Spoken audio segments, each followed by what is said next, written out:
The rain fell in sheets over the fortress city of Cadora, droplets, shattering against ancient stone walls, reinforced with modern metal alloys.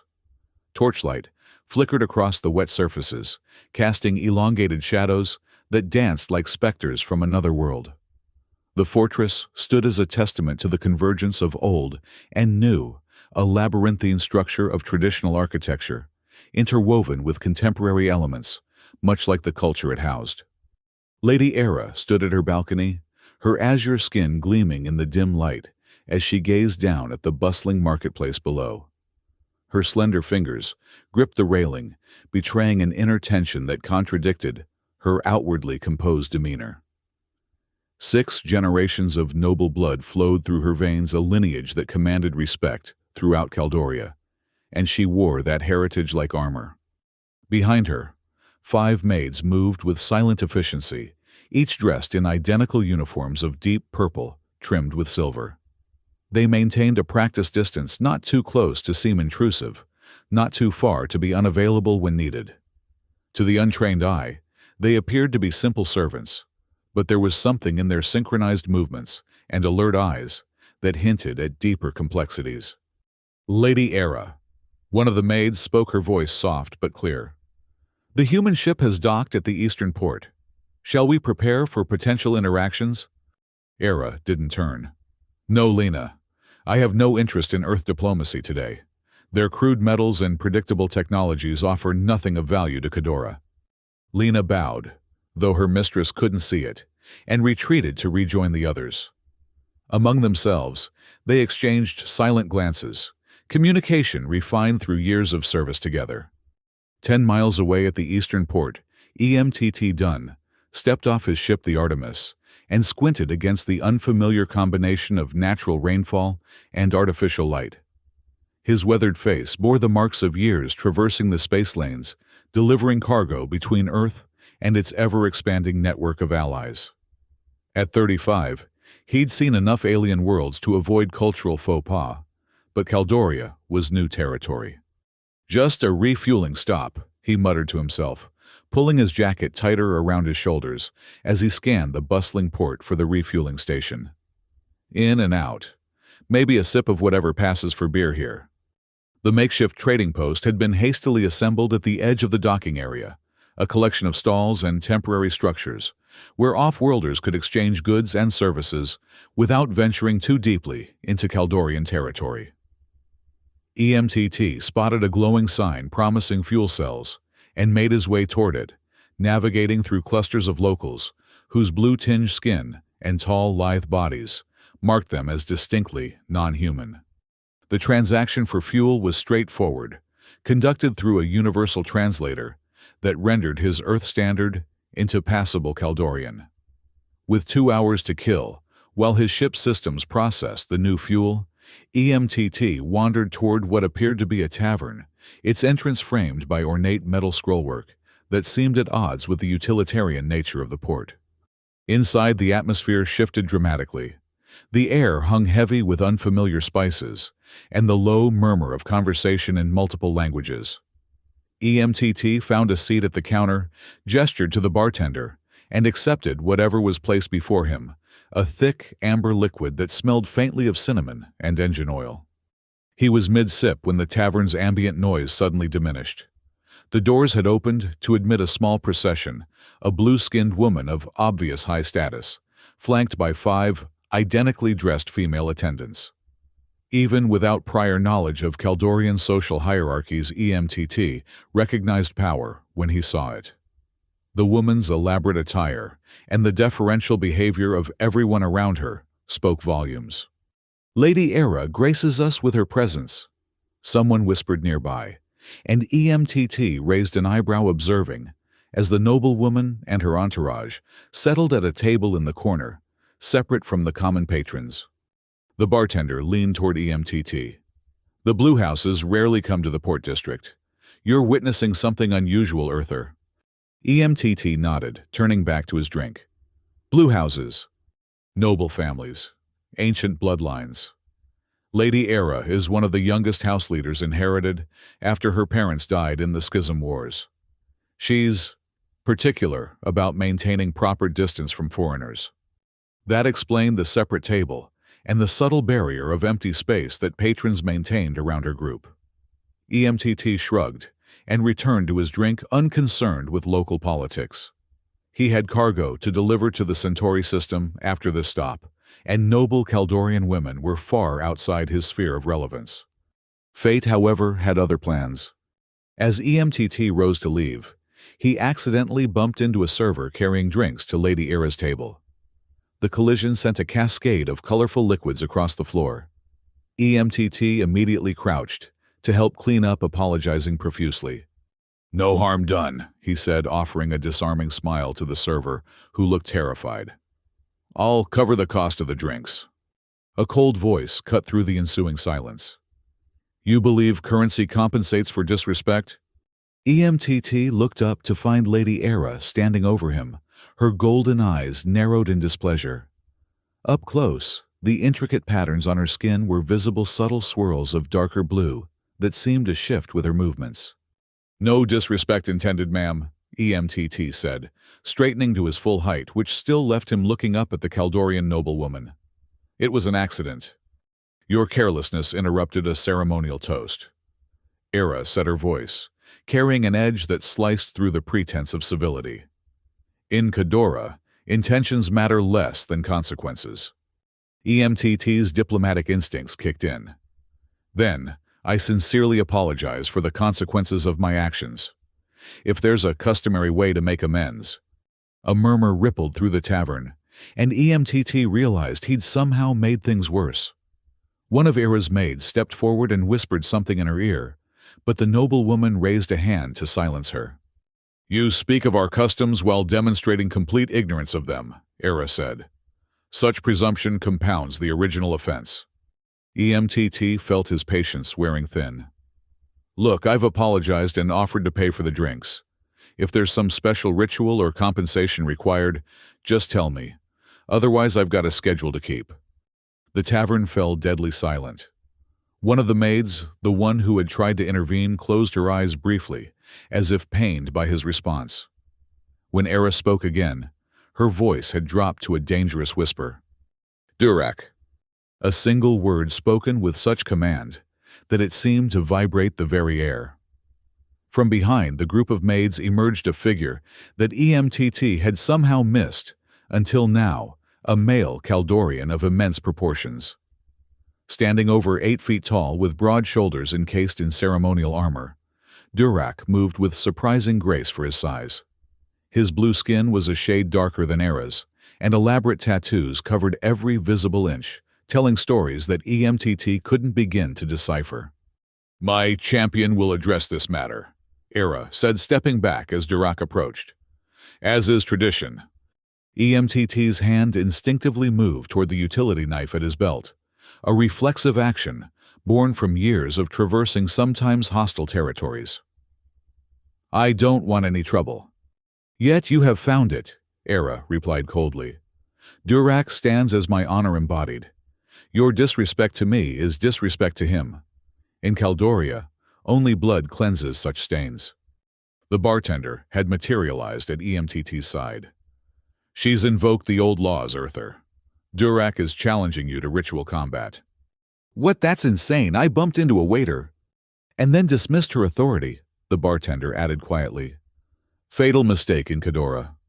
EMTT looked around the tavern, hoping to find a sympathetic face, or perhaps an official who might intervene, but he saw only avid curiosity and resigned acceptance of the situation. "I'm not fighting anyone over spilled drinks. I'm an Earth citizen, and I don't recognize your combat rituals." A new voice entered the conversation, older, carrying the weight of official authority. A Kaldorian elder had risen from a shadowed corner. "The Treaty of Stellar Cooperation, Section 11, Paragraph 4, states that visitors to any sovereign world agree to abide by local judicial customs in matters of personal honor, provided those customs do not result in execution without trial." EMTT felt cold sweat forming at his temples. "And if I refuse?" The elder's expression remained impassive. "Then, You will be detained as a criminal under both Kaldorian and Earth law, facing imprisonment until formal diplomatic channels negotiate your release. Given the current communication delays, that process might take years. And if I fight, win or lose, the matter is settled according to our traditions. You would be free to leave, assuming you survive, of course. EMTT looked at Dirac, whose expression remained impassive, then at Lady Era, whose golden eyes glittered with cold satisfaction. The 5 maids watched with varying expressions. One seemed worried, another almost apologetic, while the others maintained careful neutrality. "Fine," EMTT said finally. "What are the rules of this ritual combat?" The elder gestured, and 2 attendants stepped forward, each carrying a sword, unlike anything EMTT had seen on Earth, slightly curved with a blade that seemed to shift colors in the light from steel gray to faint blue. "First blood traditionally settles minor disputes," the elder explained. "But given the public nature of the offense to a noble house, this must be fought to submission or incapacitation." "Not death?" EMTT asked pointedly. "Death is uncommon, but not forbidden. The victor decides when honor is satisfied."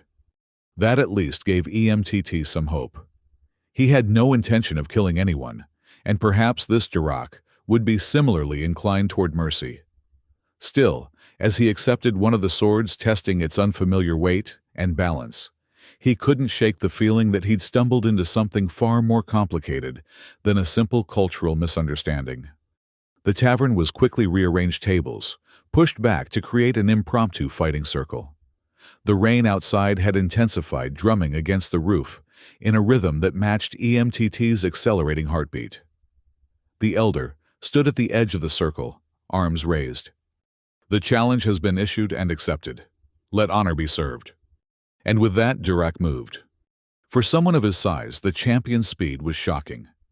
EMTT barely managed to raise his sword in time to deflect the first strike, the impact reverberating painfully up his arm. He backpedaled desperately, trying to recall the basic fencing lessons he'd taken during his academy days, knowing they were wholly inadequate for this situation. Dirac pressed forward with methodical precision, each swing forcing EMTT further back. The Kaldorian's technique was flawless, clearly the product of lifelong training, while EMTT relied solely on instinct and desperate improvisation. "Your form lacks discipline," Dirac commented during a momentary pause, circling slowly. "But your reflexes are adequate." EMTT didn't waste breath on a response, focusing instead on watching Dirac's movements, looking for patterns or weaknesses. The champion was powerful, but deliberate, his attacks following predictable sequences. After narrowly avoiding another sweeping blow, EMTT began to formulate a strategy, not to win necessarily, but to survive long enough to perhaps reach an honorable stalemate. He started timing his defensive moves differently, occasionally taking minor risks to test Dirac's reactions. The champion adapted quickly, but EMTT noticed a subtle difference in his footwork when forced to change direction rapidly.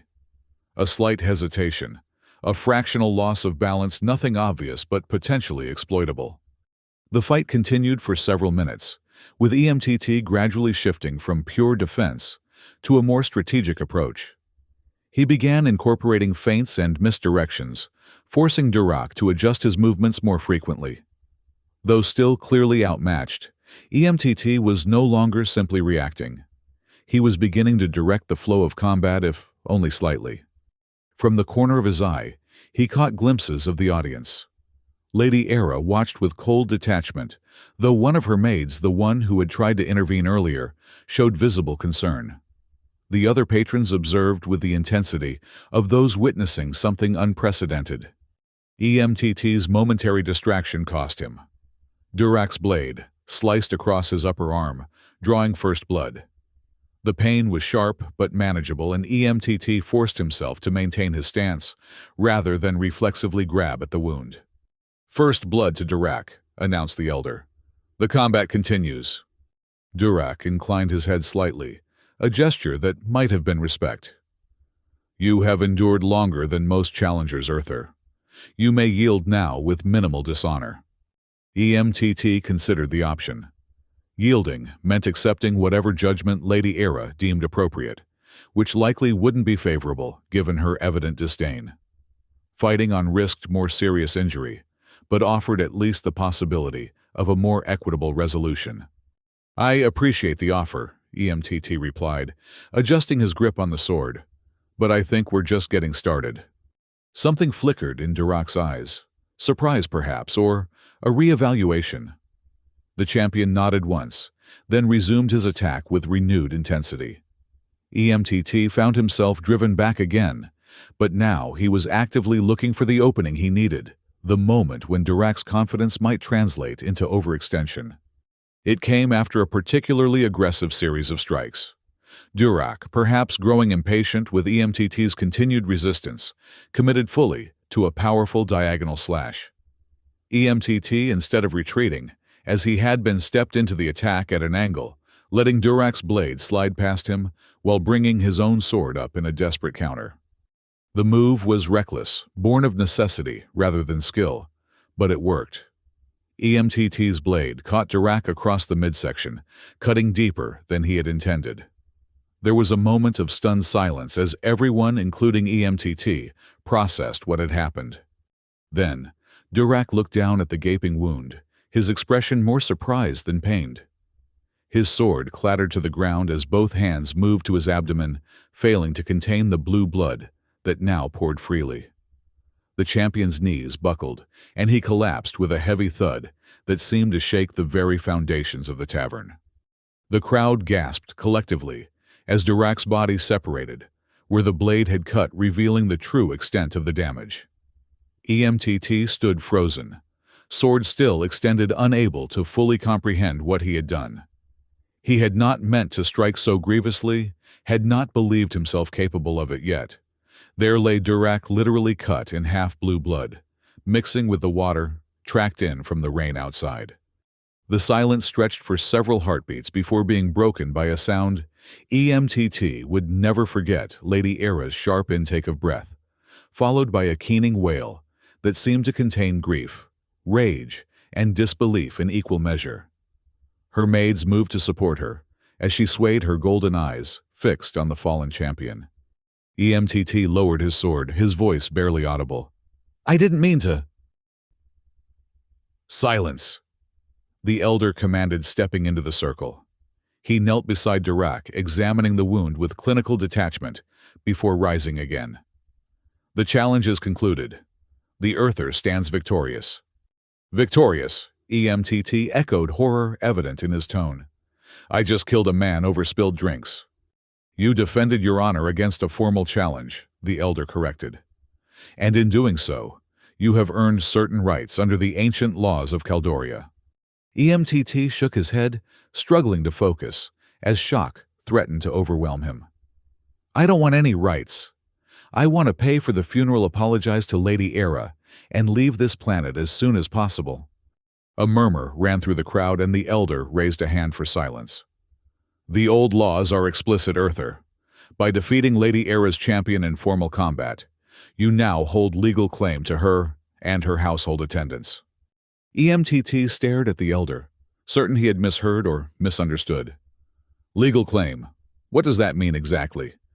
"In the tradition of our ancestors, when a noble's champion falls, the victor assumes responsibility for those under the champion's protection.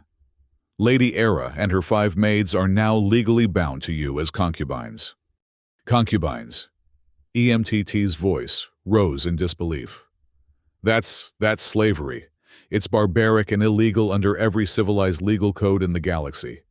"Not slavery," the elder corrected with infuriating calm. "Concubinage is a protected status with defined rights and responsibilities for both parties. And, as I previously cited, the Treaty of Stellar Cooperation specifically acknowledges the primacy of local customs in matters of personal honor." EMTT turned to Lady Era, expecting to find her as outraged as he was, but her expression had transformed from grief to resigned dignity. She stood straight, her golden eyes meeting his without flinching. "The law is the law," she said, her voice steady, despite the tears that still glistened on her cheeks. "My champion has fallen, My household and I acknowledge your claim." "This is insane," EMTT protested, looking around desperately for anyone who might support his position. "I don't want concubines. I don't want to own people." "What you want is irrelevant," the elder stated. "The old laws maintain balance in our society. To reject them would create a legal void with far-reaching consequences." EMTT pointed at the body of Dirac still leaking blue fluid onto the tavern floor. "Far-reaching consequences? I've just killed a man. Isn't that consequence enough?" The elder's expression remained impassive. "You acted within the parameters of formal challenge. Durac's death, while regrettable, was an acceptable outcome under our laws. Your responsibilities now extend to those he protected." EMTT felt trapped in a nightmare from which he couldn't awaken. He looked again at Lady Era and her maids, seeing them now as individuals caught in the same absurd situation. The noble woman's face remained composed, but her hands trembled slightly. The maids displayed varying reactions: stoicism, fear, resignation. "There must be some alternative," EMTT said, lowering his voice. "Some way to satisfy your laws without this." The elder considered for a moment. "There are provisions for ransoming concubinage rights, but the price would be considerable, far beyond what an Earth cargo pilot could afford." "Try me." The combined worth of Lady Era's estate, her personal value as a noble of the Blue Houses, and the individual values of her 5 skilled attendants. Approximately 20 million universal credits. EMTT's hope deflated. His entire ship and cargo, even if sold at premium rates, might fetch 2 million at most. "I see. The matter is settled then," the elder declared, addressing the crowd more than EMTT. "In accordance with the old laws, Lady Era and her household pass into the protection and possession of the Earth Champion." As if on cue, Era approached EMTT, and to his shock, knelt before him. Her 5 maids followed suit, arranging themselves in a perfect semicircle at his feet. The tavern erupted in murmurs and exclamations. Apparently this development was as unexpected to the locals as it was horrifying to EMTT. "Rise," he said, immediately uncomfortable with the display. "Please, all of you, stand up. We need to talk about this rationally." Era stood gracefully, her maids following her lead. "As you wish. Your ship will accommodate us." EMTT ran a hand through his hair, trying to process the rapid developments. "My ship. You're not actually coming with me." "We must," Era said simply. "The claim is binding under Caldorian law. If we remain separated from you for more than 48 hours, without formal arrangements, we become property of the state, a situation far worse than concubinage." EMTT looked to the elder for confirmation and received a solemn nod. "Is that true?" "Indeed. Lady Era's position protected her from many political enemies. With Dirac defeated and your claim established, those enemies would quickly petition for state ownership if you abandoned your responsibilities." The implications sank in adding another layer to EMTT's moral dilemma. Not only was he apparently stuck with 6 unwanted concubines, but rejecting them would condemn them to an even worse fate. He took a deep breath, trying to think clearly despite the overwhelming situation. "Fine," he said finally. "We'll figure this out. But first, I want to be clear on my ship. You're not concubines or possessions. I don't recognize those concepts. You're guests until we can find a legal solution to this mess."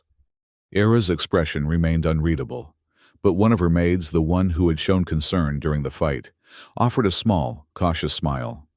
The elder, however, frowned. "Be careful, Earther. The old laws do not bend to individual interpretation. There are those who would consider your statement a rejection of your legal responsibilities." "Let them," EMTT said, suddenly tired of Caldorian customs and complications. "I'll deal with the consequences." The elder shrugged. "As you wish. Lady Era, your household effects will be packed and delivered to the eastern port within 3 hours. Era finished, her tone businesslike. "We travel light. The ancestral estate remains under the stewardship of House Cadora until circumstances change." EMTT nodded, relieved that at least someone seemed capable of practical arrangements. "My ship is scheduled for refueling completion in 2 hours. I'll make preparations for additional passengers." As the group prepared to leave the tavern, one of the patrons stepped forward, a Kaldorian male with the insignia of a local official on his collar. "This matter will be reported to Prefect Norland," he said, addressing no one in particular, but clearly intending his words to be heard. The transfer of a noble house into foreign hands raises questions of planetary security. Era's posture stiffened almost imperceptibly. "The old laws supersede security protocols, as the prefect well knows." The official offered a cold smile. "The prefect's interpretation of the laws is what ultimately matters, Lady Era." With that ominous statement hanging in the air, EMTT led his unexpected companions out into the rain-soaked streets of Khadora, wondering exactly what kind of political hornet's nest he had inadvertently disturbed. The journey to the Artemis was conducted in tense silence, broken only by the steady percussion of rain against the transport vehicle's roof. EMTT sat across from Era and her maids, studying their faces and trying to discern their thoughts about the bizarre situation. Era herself maintained regal composure, her golden eyes occasionally meeting his with inscrutable intensity. The maids were easier to read. The one who had smiled at him earlier seemed cautiously optimistic, while another's rigid posture suggested deep resentment. The remaining three projected various shades of resignation and wariness. As they approached the eastern port, EMTT's comm unit buzzed with an incoming message. The port authority informing him that the Artemis's fuel pump had malfunctioned during the refueling process. Repairs would take at least 12 hours. "Problem?" Era asked, noting his frown. "Mechanical issue with my ship. We'll need alternative accommodations for the night." EMTT hesitated, then added, "Unless you'd prefer to return to your estate until the repairs are complete." "That would be unwise," Era replied, exchanging glances with her maids. "As I mentioned, political complications would arise immediately." EMTT nodded, having expected that response. "Then we'll need lodging, suggestions." The maid who had shown concern during the confrontation spoke up. "If I may, there is an establishment in the Mid-District operated by a former Earth military officer. It caters to off-worlders and maintains neutrality in local politics." EMTT raised an eyebrow. "And you know this because—" "I make it my business to know all potential safe havens in Khadora," she replied simply. "I am Lena, by the way. These are Tara, Mira, Dora, and Ellen." She indicated each of her fellow maids in turn. "EMTT done." He responded automatically, then realized the introduction was probably unnecessary, given the circumstances. "Thank you, Lena.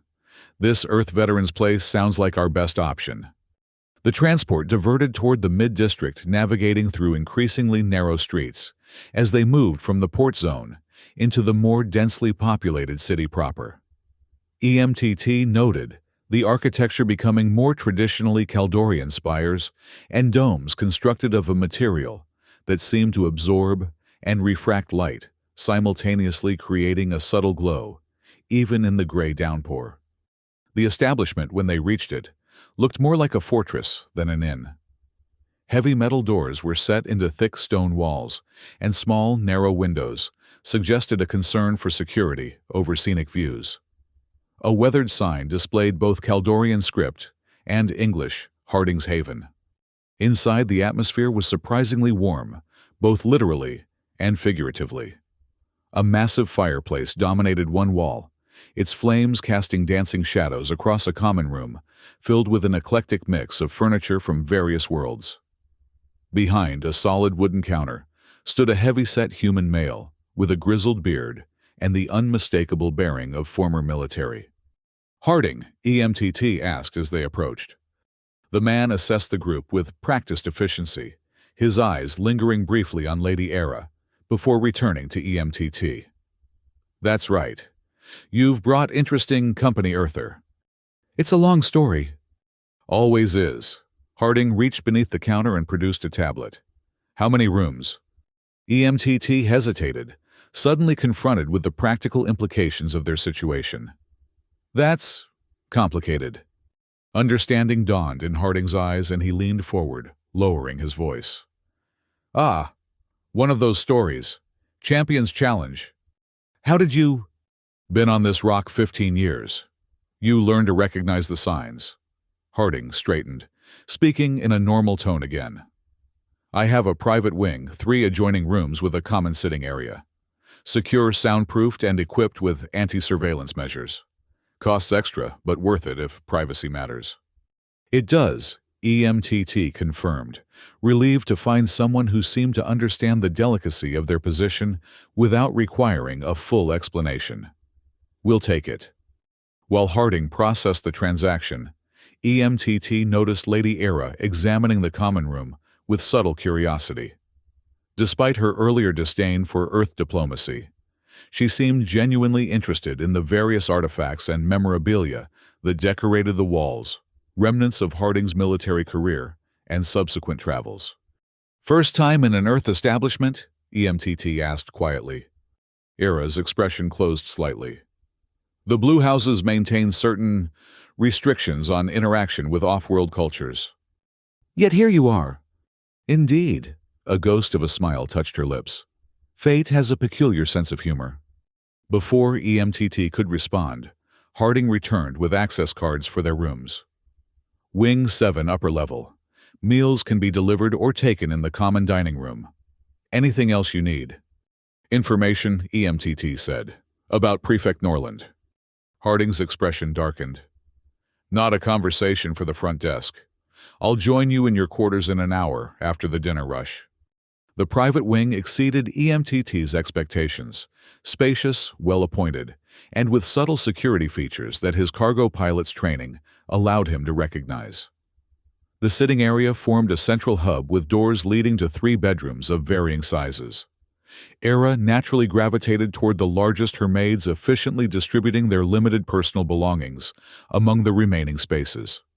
EMTT claimed the small sofa in the sitting area, giving the women time to settle in while he tried to process the day's extraordinary events. Had it really been only hours since he'd considered this a routine refueling stop? Now he was responsible for 6 Kaldorian women entangled in local politics he didn't understand, and technically a killer. Though the Kaldorians seemed to view Durak's death as a regrettable but acceptable outcome of their honor system. Lena emerged first, carrying a tray with an assortment of beverages. Refreshments, if you're interested. I took the liberty of selecting options compatible with human physiology. Thank you.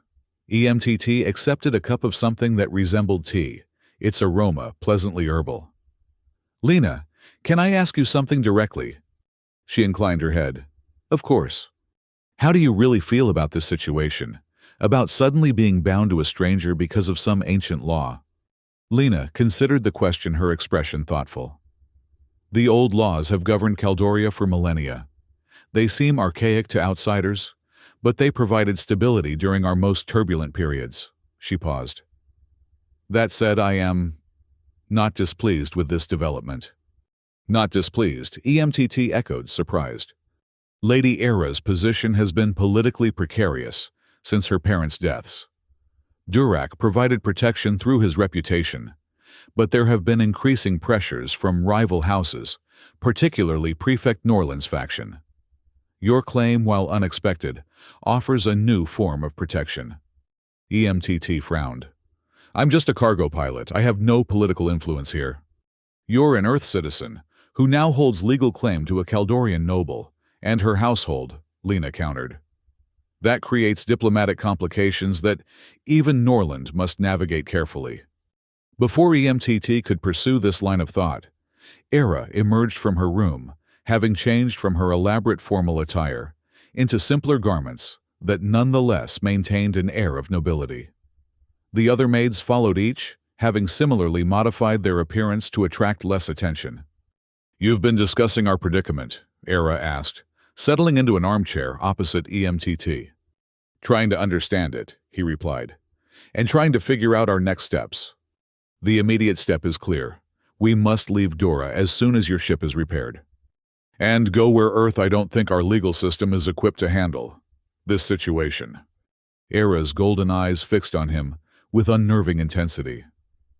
Our destination is less important than our departure. Prefect Norland has coveted my family's position for years. With Dirac gone and my status in transition, he will move quickly to intervene. A sharp knock interrupted their conversation. Tara, the most physically imposing of the maids, moved to the door with surprising speed, her hand dropping to a concealed weapon EMTT hadn't noticed earlier.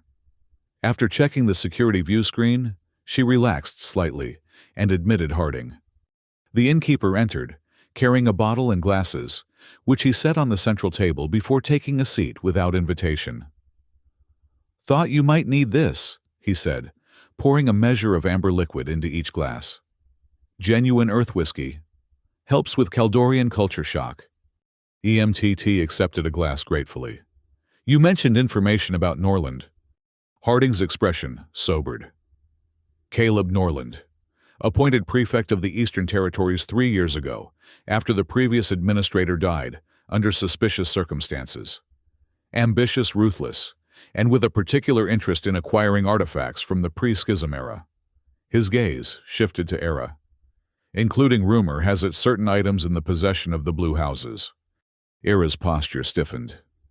The heart of Khadora is not an artifact. It is the living memory of our ancestors, and it belongs to no individual. EMTT looked between them, confused.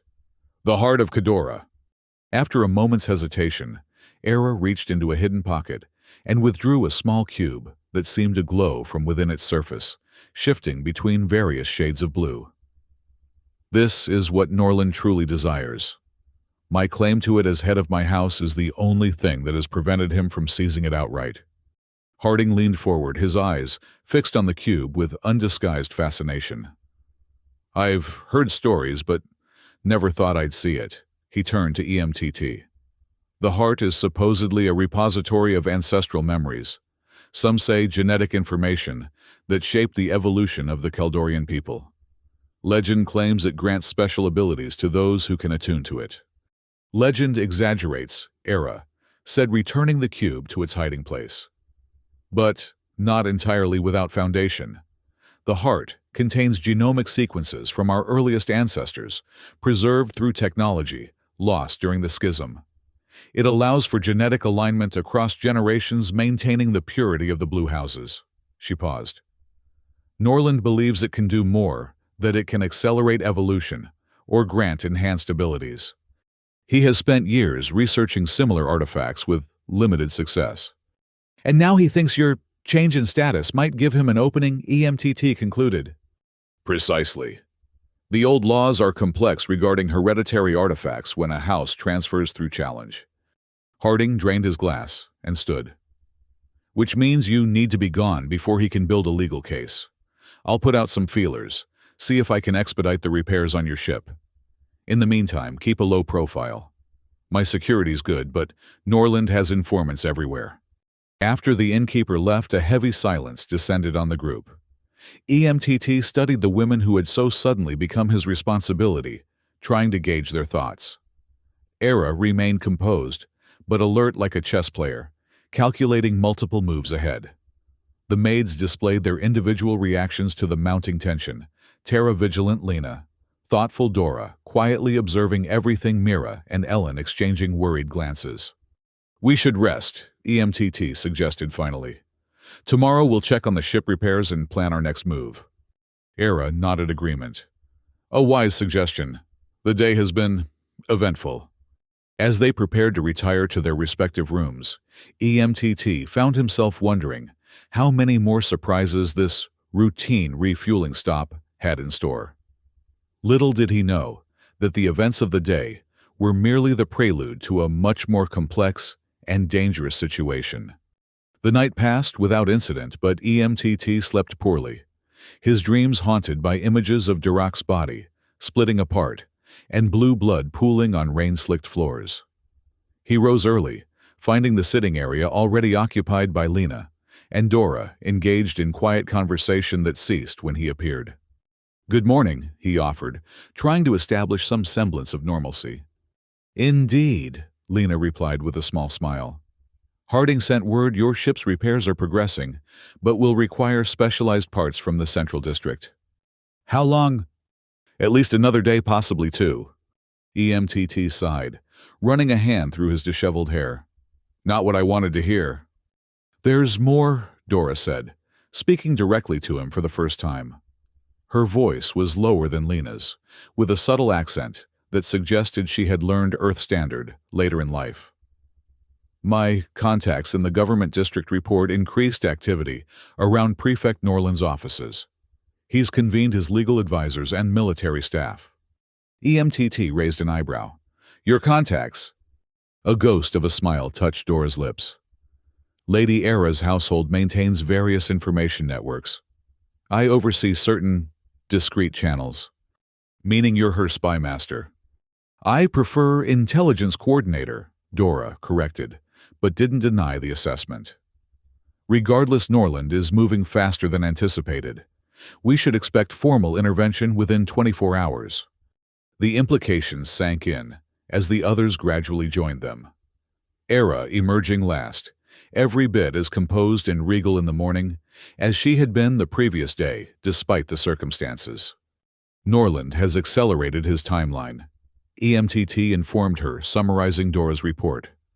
We may not have time to wait for the Artemis to be repaired. Era absorbed this information with characteristic calm. Then, we must seek alternative transportation. That's not so simple, EMTT countered.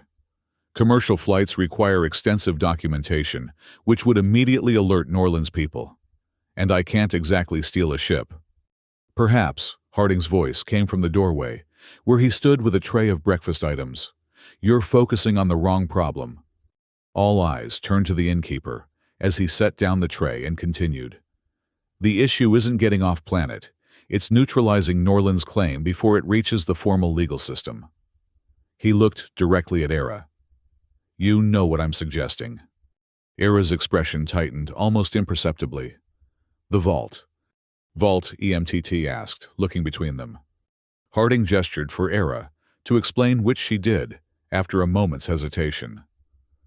Beneath my family's estate is a secure vault containing documents that would be problematic for Prefect Norland if they became public. Evidence of corruption, illegal genetic experiments, assassinations disguised as accidents, including possibly my parents' deaths. You've had this evidence all along, EMTT asked, incredulous. Why not use it? Because possession of such evidence makes one a target, Era replied simply. Durac's protection allowed me to maintain the threat without exposing myself. With him gone, and my status uncertain, that protection has evaporated.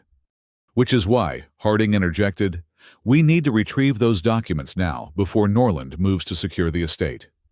EMTT looked around at the group, suddenly understanding that we included him.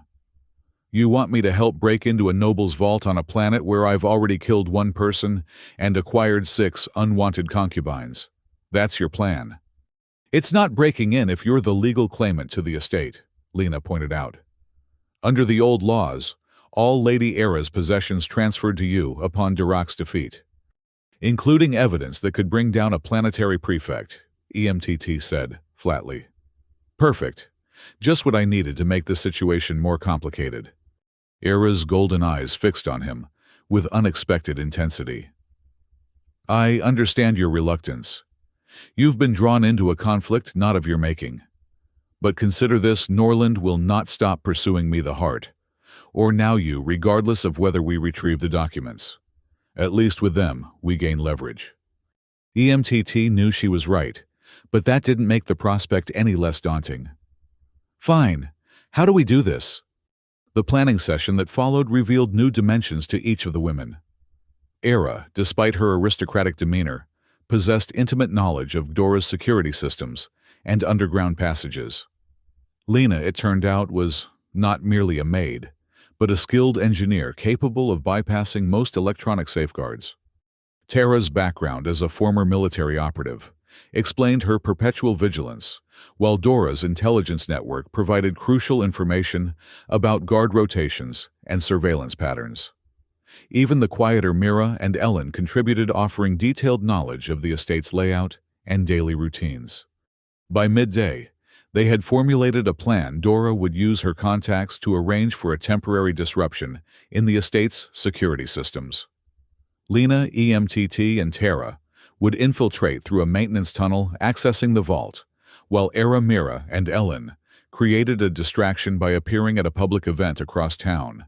Their presence would confuse Norland's forces and divide their attention. "There's one more complication," Harding said as they finalized the details. "My sources indicate Norland has moved Era's most loyal staff to a holding facility for questioning. If we're doing this, we should consider extracting them as well." Era's composure faltered for the first time. "They've detained my people on what grounds?" "Suspicion of conspiracy against planetary security," Harding replied grimly. "Standard pretext when Norland wants to apply pressure." EMTT saw the conflict in Era's eyes, concern for her staff, warring with the practical considerations of their already dangerous mission. "Where are they being held?" he asked. "Eastern Tower. Security is lighter than the main detention centers, since it's primarily an administrative facility." EMTT nodded slowly, an idea forming. "Then we modify the plan. The distraction team doesn't appear publicly. They create a diversion at the Eastern Tower and extract Era's staff, while we're retrieving the documents from the vault." The suggestion sparked intense debate, with Tara arguing that splitting their forces increased risk, while Dora pointed out that simultaneous operations would further divide Norland's attention. Eventually, they reached a compromise. Harding would assist Era, Mira, and Ellen with the extraction, allowing them to leverage his knowledge of Earth military tactics, which might be unfamiliar to Kaldorian security forces. As dusk approached, they made final preparations. Harding provided them with communicators that operated on frequencies outside standard monitoring ranges. Tara distributed small, concealable weapons that could pass through most security scanners. Lena prepared a set of electronic countermeasures designed to create brief but crucial gaps in surveillance coverage. EMTT found himself oddly calm as they prepared to depart. Perhaps it was the clarity that came with having a defined objective, or perhaps he was simply becoming accustomed to the constant state of crisis that had characterized his time on Caldoria. "Are you ready?" Lena asked, appearing beside him as he checked his equipment one final time. "As ready as I can be for a heist and prison break on an alien world," he replied with a wry smile. "You know, 3 days ago, my biggest concern was whether I'd make my delivery schedule." Lena's expression grew serious. "I know this situation was thrust upon you, and I apologize for the complications it has brought to your life." EMTT shook his head. "Don't apologize. None of this is your fault, or Era's for that matter. We're all just trying to navigate a mess created by politics and outdated laws. Still, I want you to know that not all of us view this arrangement as a burden." Her eyes met his briefly, before she turned away to assist Tara with final preparations. Before EMTT could process the implications of that statement, Era approached, now dressed in practical attire that allowed for freedom of movement while still maintaining an air of authority. "It's time," she said simply. They departed Harding's Haven in separate groups, using different exits to avoid attracting attention. EMTT, Lena, and Tara made their way toward the estate district through back alleys and service corridors guided by Dora's detailed instructions. The rain had finally ceased, but a heavy mist hung in the air, providing additional cover as they moved through the darkening city. The maintenance tunnel that Lena had identified was accessed through an unremarkable utility door in a commercial district adjacent to the noble estates. Inside, the passage was narrow but navigable, illuminated by sparse emergency lighting that cast long shadows as they progressed. The air grew increasingly damp and cold as they descended, suggesting they were passing beneath one of Kadora's numerous water channels. "Almost there," Lena whispered, after nearly 20 minutes of careful progress. "The next section connects directly to the estate's lower levels." Tara moved ahead, checking for security measures with practiced efficiency. "Clear, But there are signs of recent activity. Someone's been through here recently. EMTT felt a prickle of unease. Norland's people? Possibly, Tara acknowledged. We should proceed with increased caution. They continued forward, moving even more carefully than before. The tunnel gradually transitioned from rough-hewn stone to finished surfaces with recognizable Kaldorian architectural elements. Eventually, they reached a heavy metal door with an electronic lock, their entry point to Era's estate.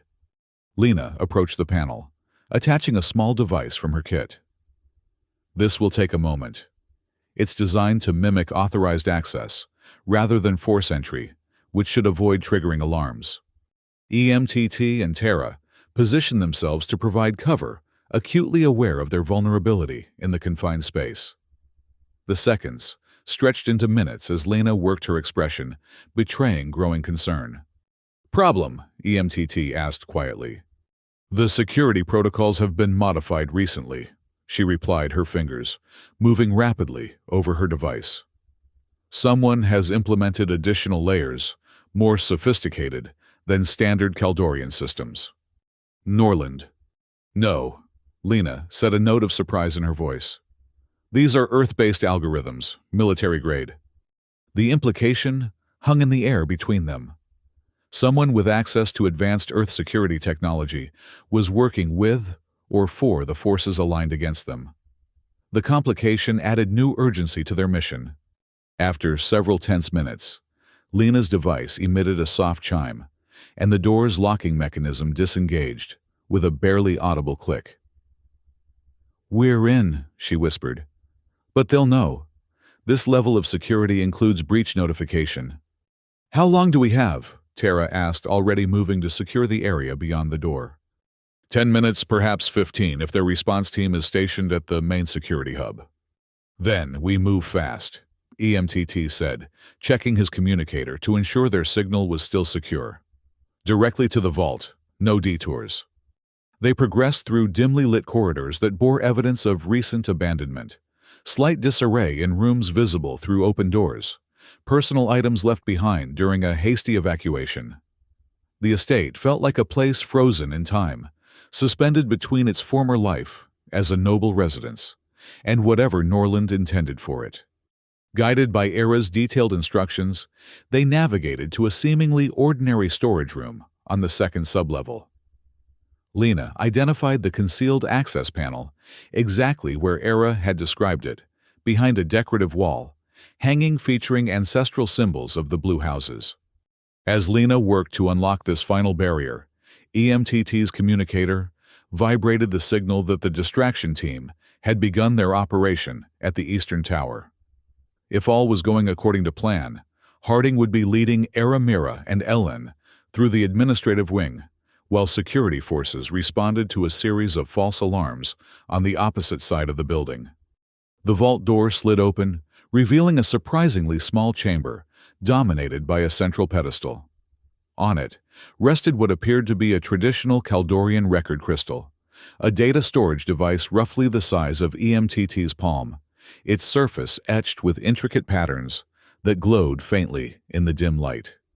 "That's it?" EMTT asked, having expected something more substantial, given the importance of the information it supposedly contained.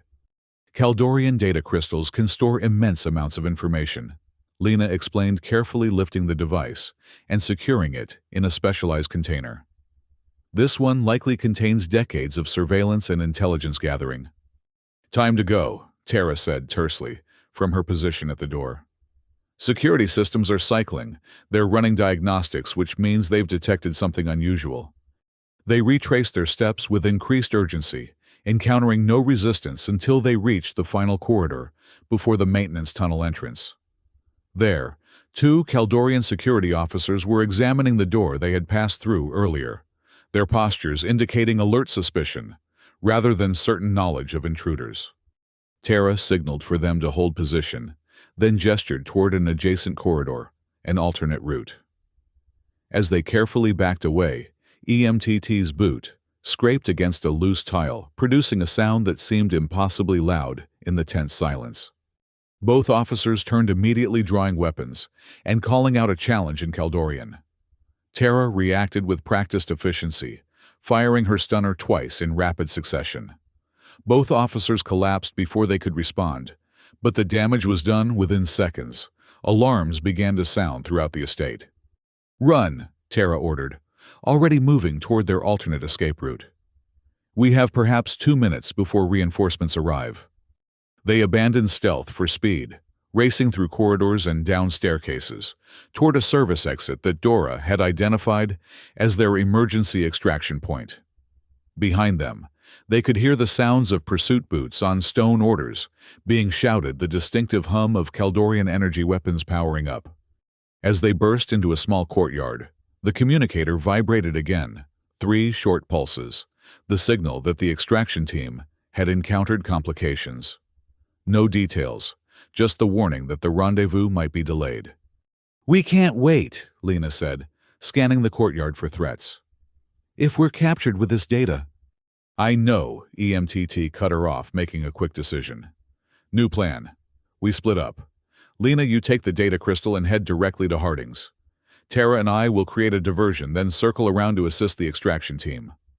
Lena started to protest, but Tara nodded sharply. "He's right. The data is the priority. Go." After a moment's hesitation, Lena accepted the logic. "Be careful," she said, her eyes lingering on EMTT, before she slipped away through a narrow passage leading toward the commercial district. EMTT turned to Tara. "Ideas for a diversion?" The former military operative allowed herself a small, fierce smile. "Several. How much property damage are you comfortable with?" "At this point, whatever it takes." Tara produced a small device from her equipment pouch, a compact explosive charge EMTT realized, with slight alarm. "Atmospheric processing unit," she explained, pointing to a structure at the edge of the courtyard. "Non-lethal, but will create significant visual and auditory effects. Should draw attention from a considerable distance." EMTT nodded his approval, and Tara quickly set the charge, programming a short delay. They positioned themselves at the exit, leading toward the eastern tower, waiting for the diversion to begin. The explosion exceeded Tara's modest description. The processing unit erupted in a spectacular display of cascading energy discharges, creating a fountain of blue-white light that illuminated the entire district. The noise was deafening, and secondary systems began failing in sequence, triggering additional alarms and emergency protocols. In the ensuing chaos, they slipped away, navigating toward the eastern tower, through streets now filled with confused civilians and responding security forces. Their progress was steady until they rounded a corner and found themselves face to face with a Kaldorian military patrol, 8 heavily armed soldiers led by an officer whose insignia identified him as a captain in Norland's personal guard. Recognition was immediate and mutual. "The Earther!" the captain shouted, raising his weapon. "Secure him!" Tara reacted with lightning speed, tackling EMTT into an adjacent alleyway as energy blasts sizzled through the space they had just occupied. They scrambled to their feet and ran, pursued by the patrol, and now clearly identified as high-value targets. "We can't lead them to the others," EMTT gasped, as they turned down another narrow street, momentarily out of sight of their pursuers. "Agreed," Tara replied, not even slightly winded. "We need to divide their forces further." She pointed to a tall structure ahead, one of Kadora's ancient watchtowers, now repurposed as a communications relay. "There. Defensible position, multiple exit options, and high ground for signal transmission." They made their approach as circuitous as possible, hoping to confuse their pursuers about their ultimate destination. By the time they reached the tower's maintenance entrance, the sounds of pursuit had diminished slightly, evidence that their zigzagging path had achieved at least some degree of success. The tower's interior was a maze of ancient stonework, interspersed with modern technology, communication arrays, power conduits, and monitoring equipment. They ascended rapidly, passing several floors of automated equipment before reaching a control room near the top. From there, narrow windows provided a commanding view of the surrounding district, including the Eastern Tower, where Era's team would be operating. "Can you access the communication systems?" EMTT asked, scanning the unfamiliar controls. Tara moved immediately to a central console. "Basic functions only. I'm not a technical specialist like Lena, but I can monitor emergency channels and perhaps broadcast a simple message." While Tara worked, EMTT kept watch, dividing his attention between the windows, overlooking the streets below, and the single entrance to the control room. It wasn't long before he spotted movement at the tower's base. The patrol had tracked them to their location and was preparing to enter. "Company coming," he warned. "How long do you need?" "Nearly there," Tara replied, her fingers moving rapidly over the controls. "I've located the extraction team's signal. They've secured Era's staff but are pinned down in the administrative section. Harding is requesting assistance, specifically a secondary distraction to divide the security forces further."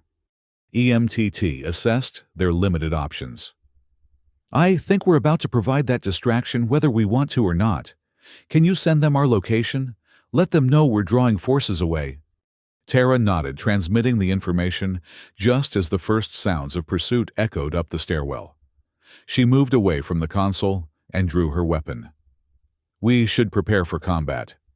EMTT checked his own stunner, acutely aware that their position, while defensible, was ultimately a trap.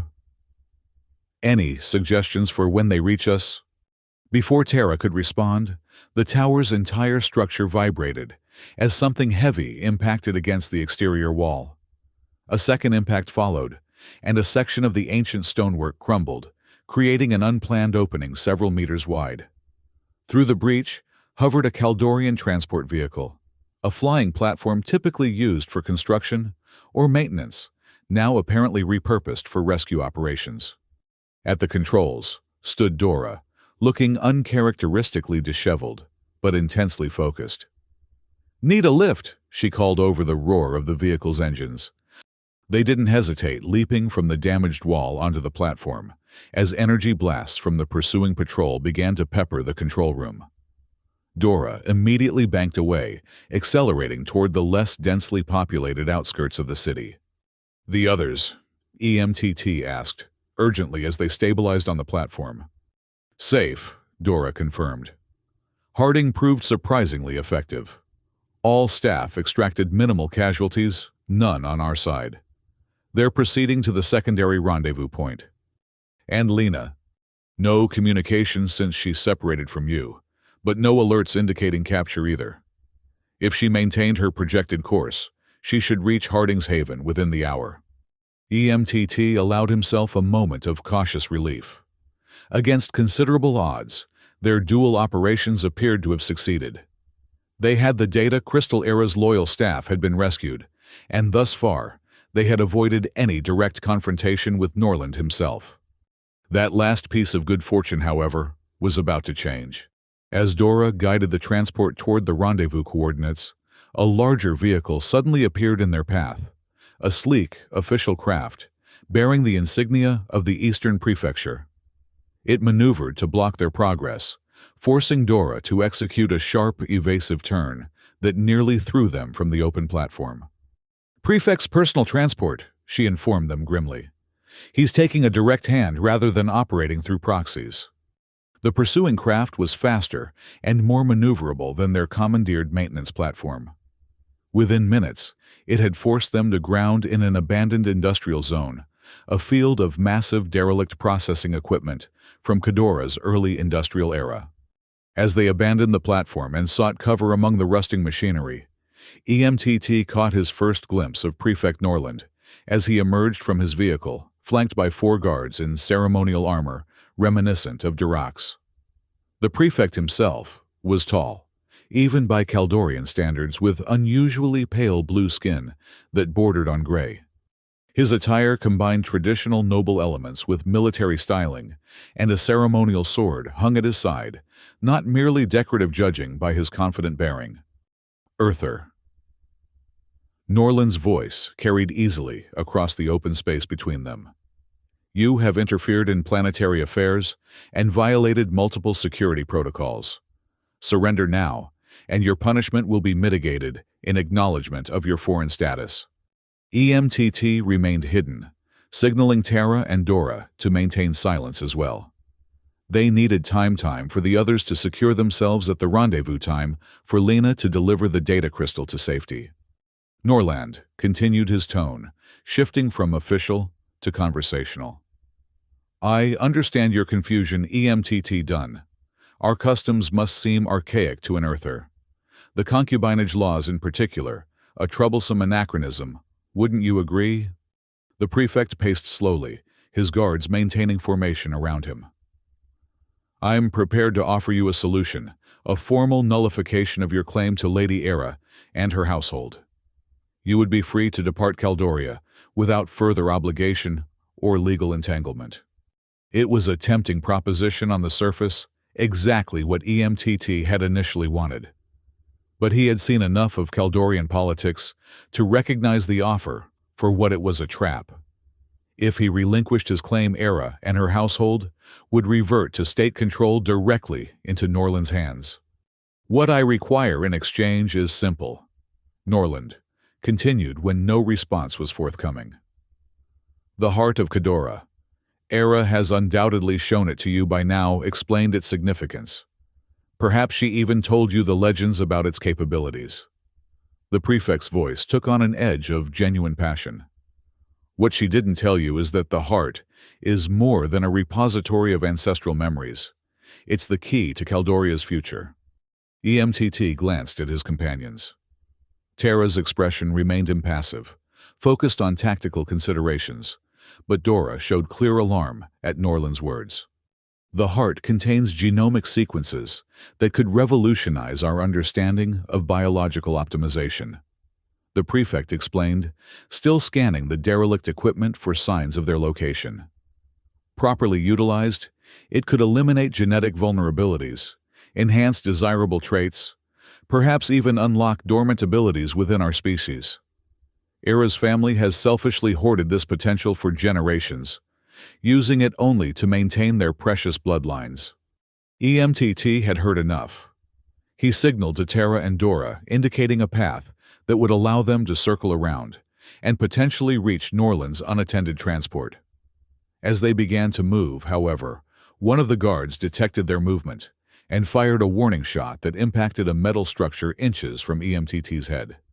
There you are, Norland said, his tone almost pleased. I was beginning to think you might have abandoned your companions. That would have been disappointing. With their position compromised, EMTT made a quick decision. He stepped into view, hands raised in a universal gesture of temporary surrender. Let's talk, Prefect. Just you and me. Norland assessed him with cold calculation before nodding slightly. A reasonable proposal. My guards will stand down if your companions do the same. After a tense moment, Tara and Dora emerged from cover, keeping their weapons visible but lowered. The guards maintained similar postures, creating an uneasy standoff. EMTT approached the prefect, stopping at a conversational distance. I'm listening. Enlightened self-interest, Earther. That's all I'm proposing. Norland's voice was smooth, reasonable. The heart of Cadora for your freedom from an unwanted obligation. A simple exchange with mutual benefit. And Era, her household, her staff we just extracted from your detention facility. A fleeting expression of annoyance crossed Norland's features before his diplomatic mask reasserted itself. They would become wards of the Eastern Prefecture, protected, respected, their needs attended to. Like they were protected in your detention cells. Norland dismissed this with a gesture. A security precaution, nothing more. In uncertain times, when the leadership of a noble house suddenly changes hands through an unexpected challenge, certain protocols must be followed. EMTT maintained a neutral expression, but internally, he was evaluating options. Direct conflict seemed inevitable. Norland was not someone who would accept refusal or compromise. The prefect's next words confirmed this assessment.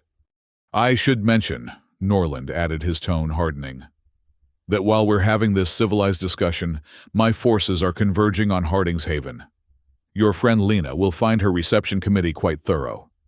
Cold anger surged through EMTT at the implicit threat. "You've made a miscalculation, Prefect. I don't have the heart." Norland's eyes narrowed.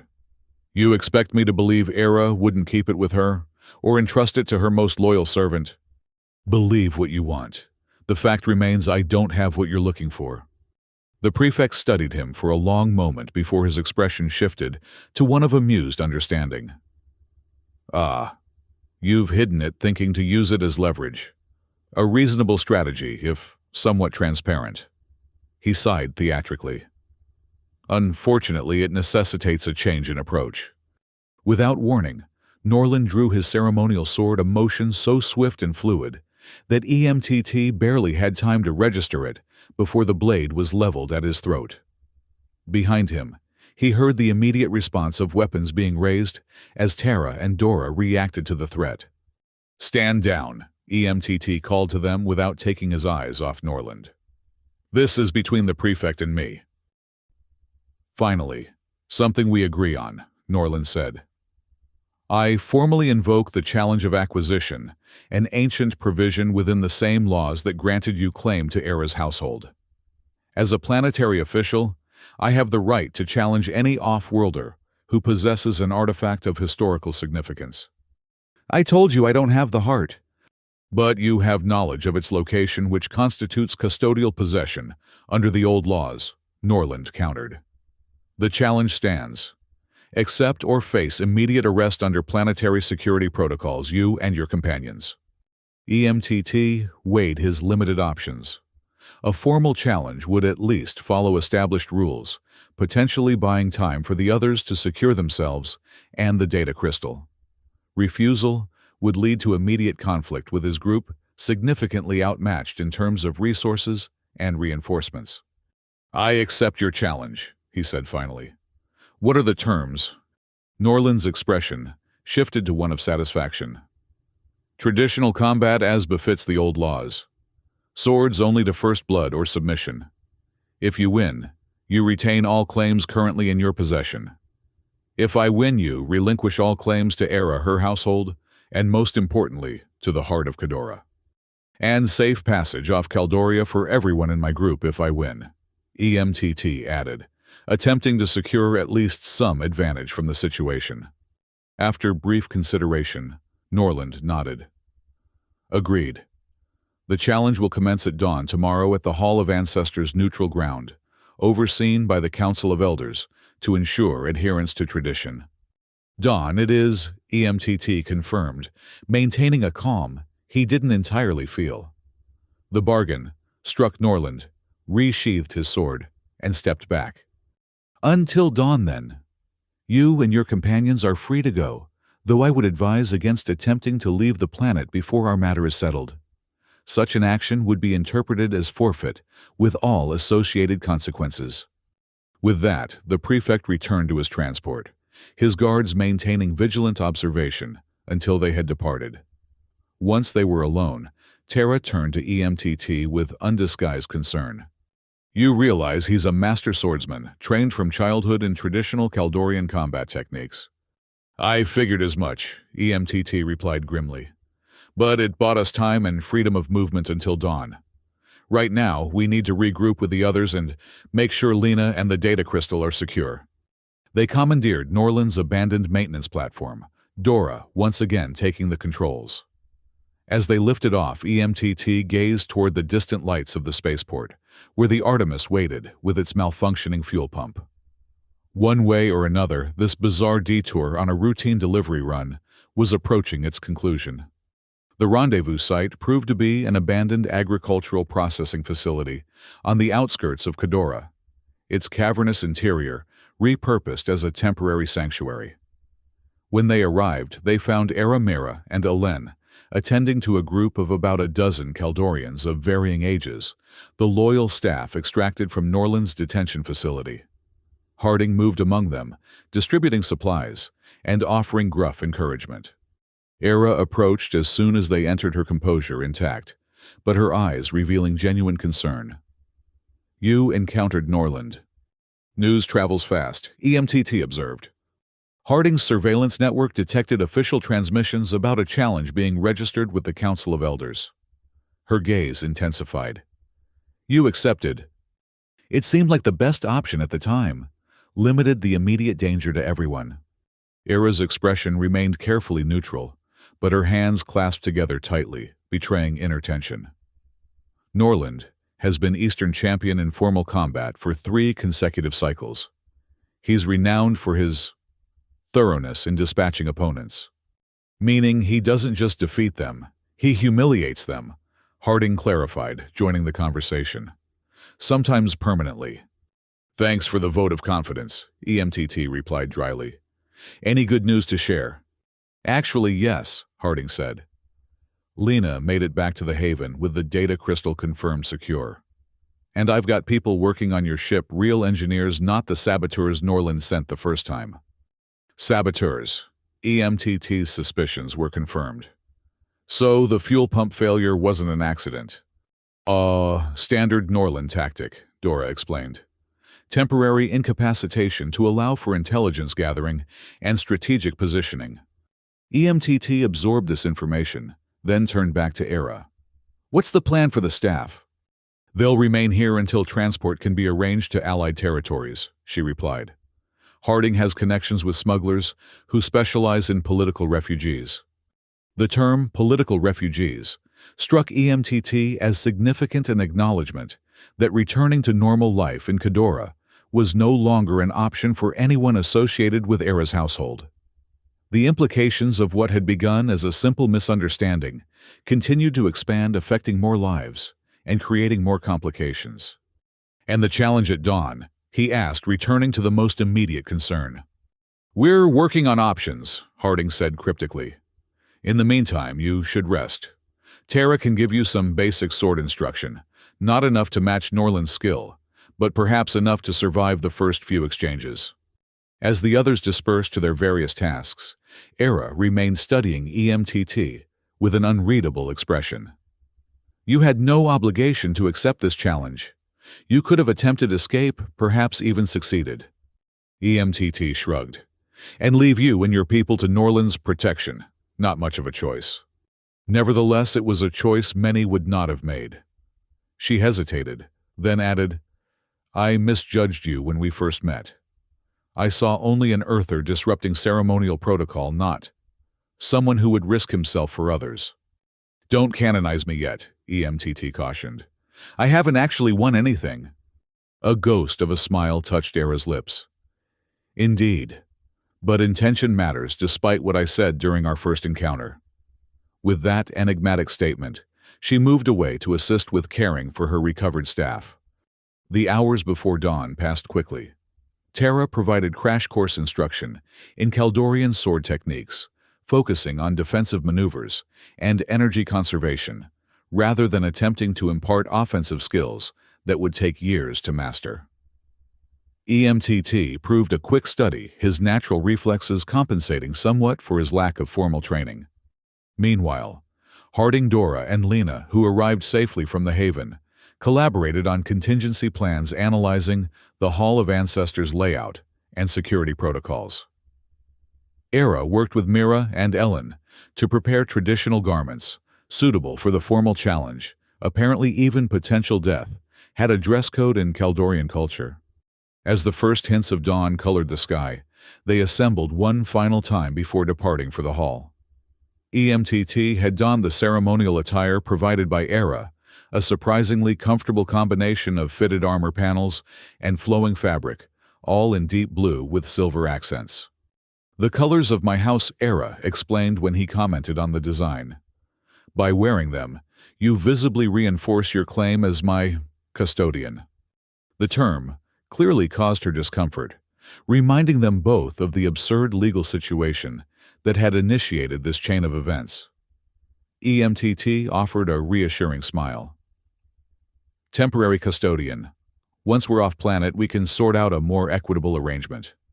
If we get off-planet, Lena reminded him soberly. The Artemis's repairs are progressing but not yet complete. One problem at a time, EMTT replied. First the challenge. Harding approached, carrying a sword, similar to the one EMTT had used in his fatal duel with Dirac, but slightly modified. Custom grip based on your hand measurements, the former military man explained. Balanced for your height and weight.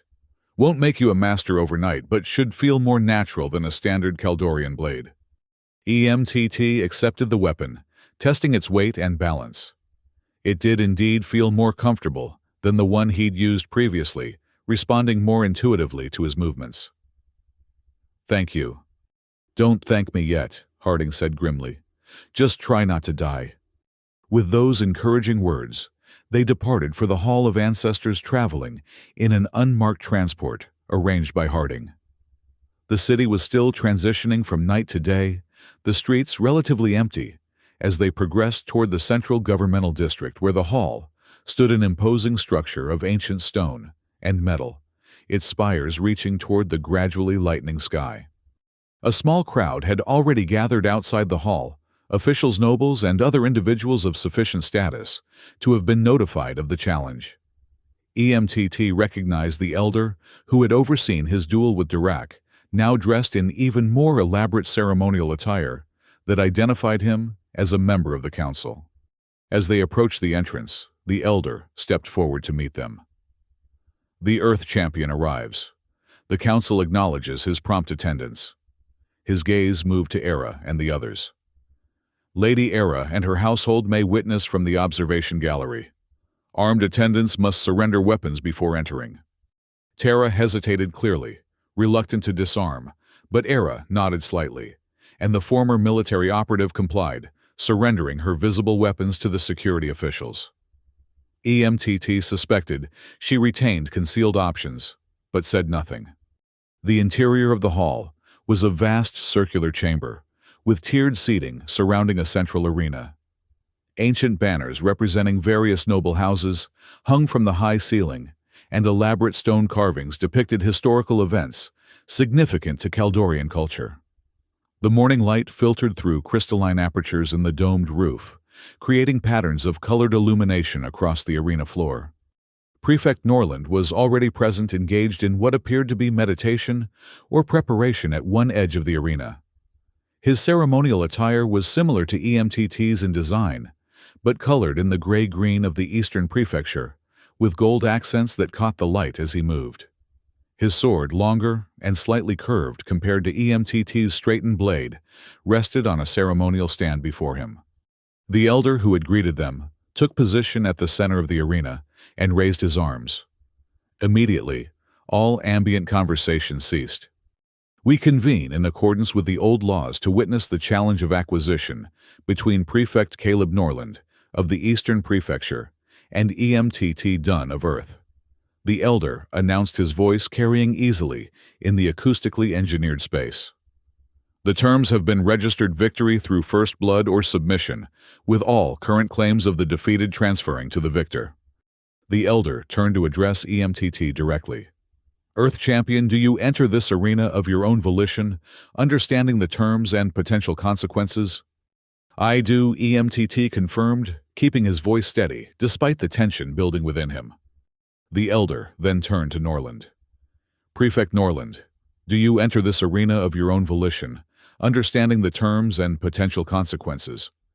Norland rose smoothly from his meditative posture. I do, with the blessing of the Eastern Prefecture, and in accordance with the ancestral laws of Caldoria. The elder nodded solemnly. Then let all bear witness. The challenge begins at the third chime. EMTT took his position opposite Norland, acutely aware of the disparity in their training and experience. In the observation gallery, he could see Era and the others watching with evident concern. Lena, in particular, seemed to be silently communicating something, a reminder of their contingency plans perhaps, or simply encouragement. The first chime resonated through the chamber, a deep, vibrating tone that seemed to penetrate to the bone.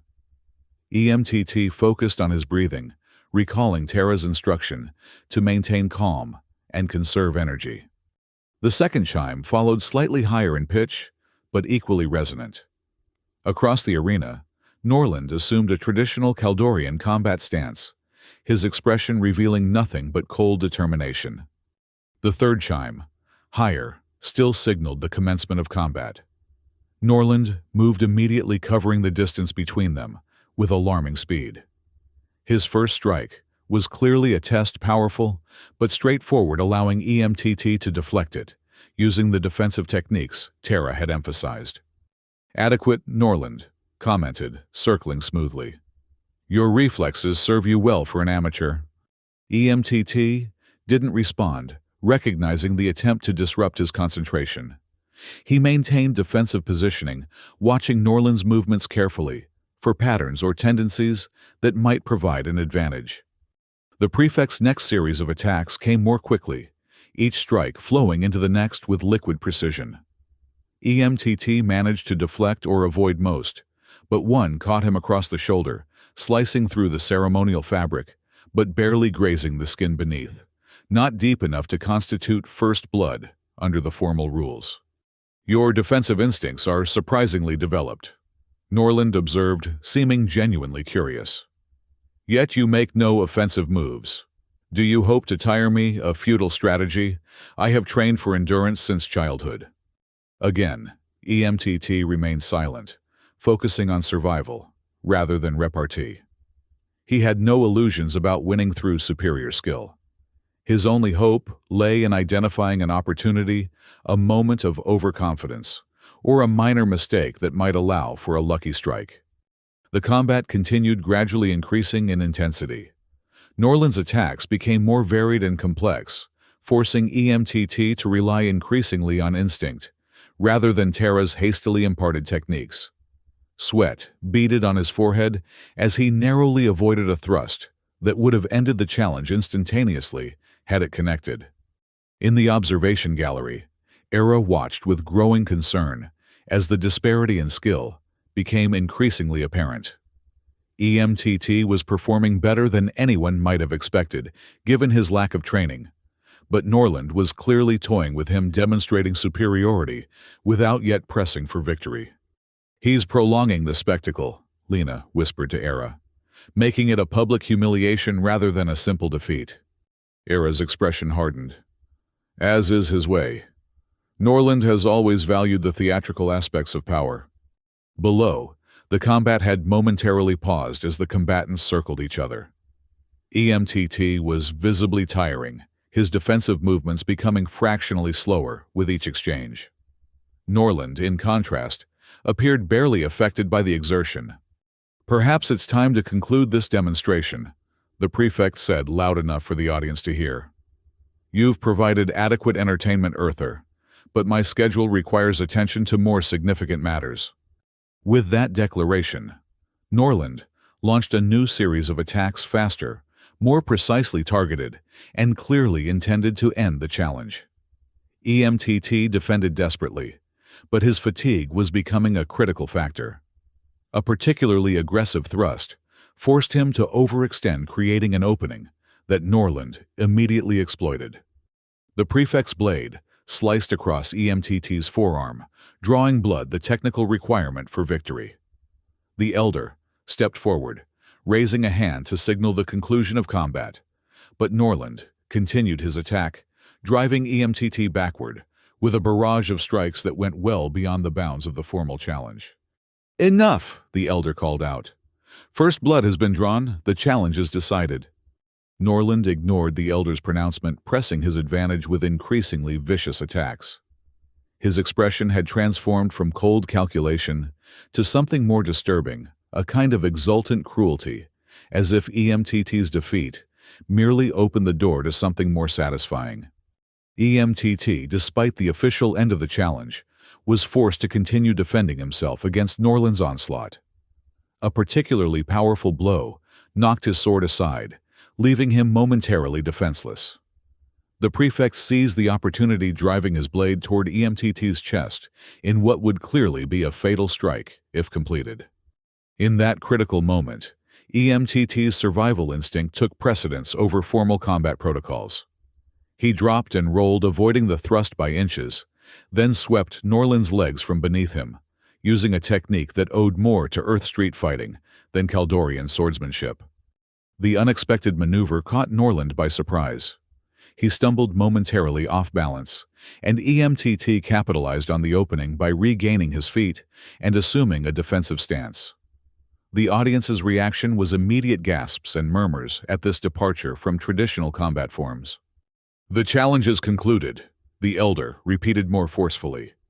"Prefect Norland stands victorious through first blood." This time, perhaps recognizing the public nature of his transgression, Norland grudgingly lowered his weapon. His expression, however, promised that the matter was far from settled. "Victory is acknowledged," the prefect said formally, though his eyes remained fixed on EMTT, with undisguised hostility. "In accordance with the terms, all claims currently held by the Earth Champion transfer to me, including Lady Era, her household, and all associated properties." The elder nodded solemnly. "So it is witnessed and recorded. The challenge of acquisition is complete." EMTT, still maintaining his guard, despite the official conclusion, spoke for the first time since the combat began. "There was another term, Prefect. Safe passage off Caldoria for everyone in my group." Norland's expression shifted to one of cold amusement. "Indeed. You and your Earth associates may depart assuming your vessel is operational. Lady Era and her household, however, now fall under my jurisdiction and will remain on Caldoria." "That wasn't the agreement," EMTT protested. "Everyone in my group includes—" "It includes those who are legitimately yours to claim," Norland interrupted. "Which no longer includes Era and her household as of my victory." He turned to the elder. "Is this interpretation correct under the old laws?" The elder hesitated clearly, uncomfortable with the prefect's manipulation of the terms, but eventually nodded. "Technically, the prefect's interpretation aligns with traditional precedent. Once claims transfer through challenge, they are subject to the victor's authority." EMTT looked toward the observation gallery, where Era's expression remained composed, despite the implications of Norland's victory. Her household members showed varying reactions: resignation, fear, anger, but all seemed to understand the gravity of their situation. Before EMTT could formulate a response, the hall's massive entrance doors burst open, admitting a breathless messenger who rushed directly to the elder's side. The messenger spoke urgently, in low tones, causing the elder's expression to shift from confusion to alarm. "Prefect Norland." The elder announced, his voice carrying a new edge of authority. "Serious allegations have been brought before the Council concerning your activities in the Eastern Prefecture. The data crystal recovered from Lady Era's vault has been submitted as evidence, and its contents are currently being authenticated by Council technicians." Norland's composure fractured slightly. "What data crystal? What allegations?" The elder's gaze was unwavering. "Accusations of illegal genetic experimentation, falsification of security reports, improper detention of noble house staff, and most gravely, evidence suggesting your involvement in the deaths of Lord and Lady Cadora during the Schism Wars." A wave of murmurs swept through the audience as the implications of these accusations registered. Norland's expression darkened, his hand tightening on his sword. "These are baseless claims," he declared, though his tone lacked its usual confidence. "Obviously fabricated by Era's household to undermine legitimate authority. The Council will determine their validity," the elder replied firmly. "Until such determination is made, your victory in today's challenge is acknowledged, but suspended in effect. Lady Era and her household will remain under Council protection, pending investigation." Norland's control finally slipped, revealing the rage beneath his diplomatic veneer. "This is outrageous. I demand immediate implementation of the challenge results. The old laws..." "The old laws also address evidence of corruption." The elder cut him off. "No claim obtained through challenge can stand if the challenger is found guilty of capital crimes. The Council has spoken, Prefect. This matter is now under formal investigation." EMTT watched the exchange with cautious optimism, recognizing that while the immediate threat had been temporarily neutralized, their position remained precarious. Norland still held considerable power and influence, and the Council's investigation would take time during which any number of accidents might befall key witnesses. The prefect seemed to reach a similar conclusion. His expression shifted from outrage to calculated assessment as he surveyed the chamber, evaluating options and potential allies. After a tense moment, he offered a stiff bow to the elder. "I respect the Council's authority," he said, his voice tightly controlled, "and welcome the opportunity to clear my name of these slanderous accusations. I will, of course, cooperate fully with the investigation." The elder acknowledged this with a nod, though his expression suggested skepticism regarding Norland's sudden compliance. "The Council appreciates your cooperation, Prefect. You are free to continue your administrative duties, though certain security restrictions will apply until this matter is resolved." With the immediate confrontation diffused, Era and her household were escorted from the observation gallery to join EMTT on the arena floor. Council security personnel positioned themselves strategically, creating a buffer between Norland and the group he had so nearly claimed. "A temporary reprieve," Era murmured as she reached EMTT's side. "Norland will not accept this setback passively." "Then we don't give him time to regroup," EMTT replied quietly. "How soon can everyone be ready to depart?" "All essential items are already secured at the rendezvous site. We need only retrieve them and proceed to your ship, assuming the repairs are complete." Lena joined them, keeping her voice low. "I received confirmation just before the challenge began. The Artemis is operational. Harding's engineers completed the repairs and implemented additional safeguards against further sabotage." EMTT nodded, a plan crystallizing. "Then, we move now while Norland is occupied with the Council, and before he can mobilize his personal forces."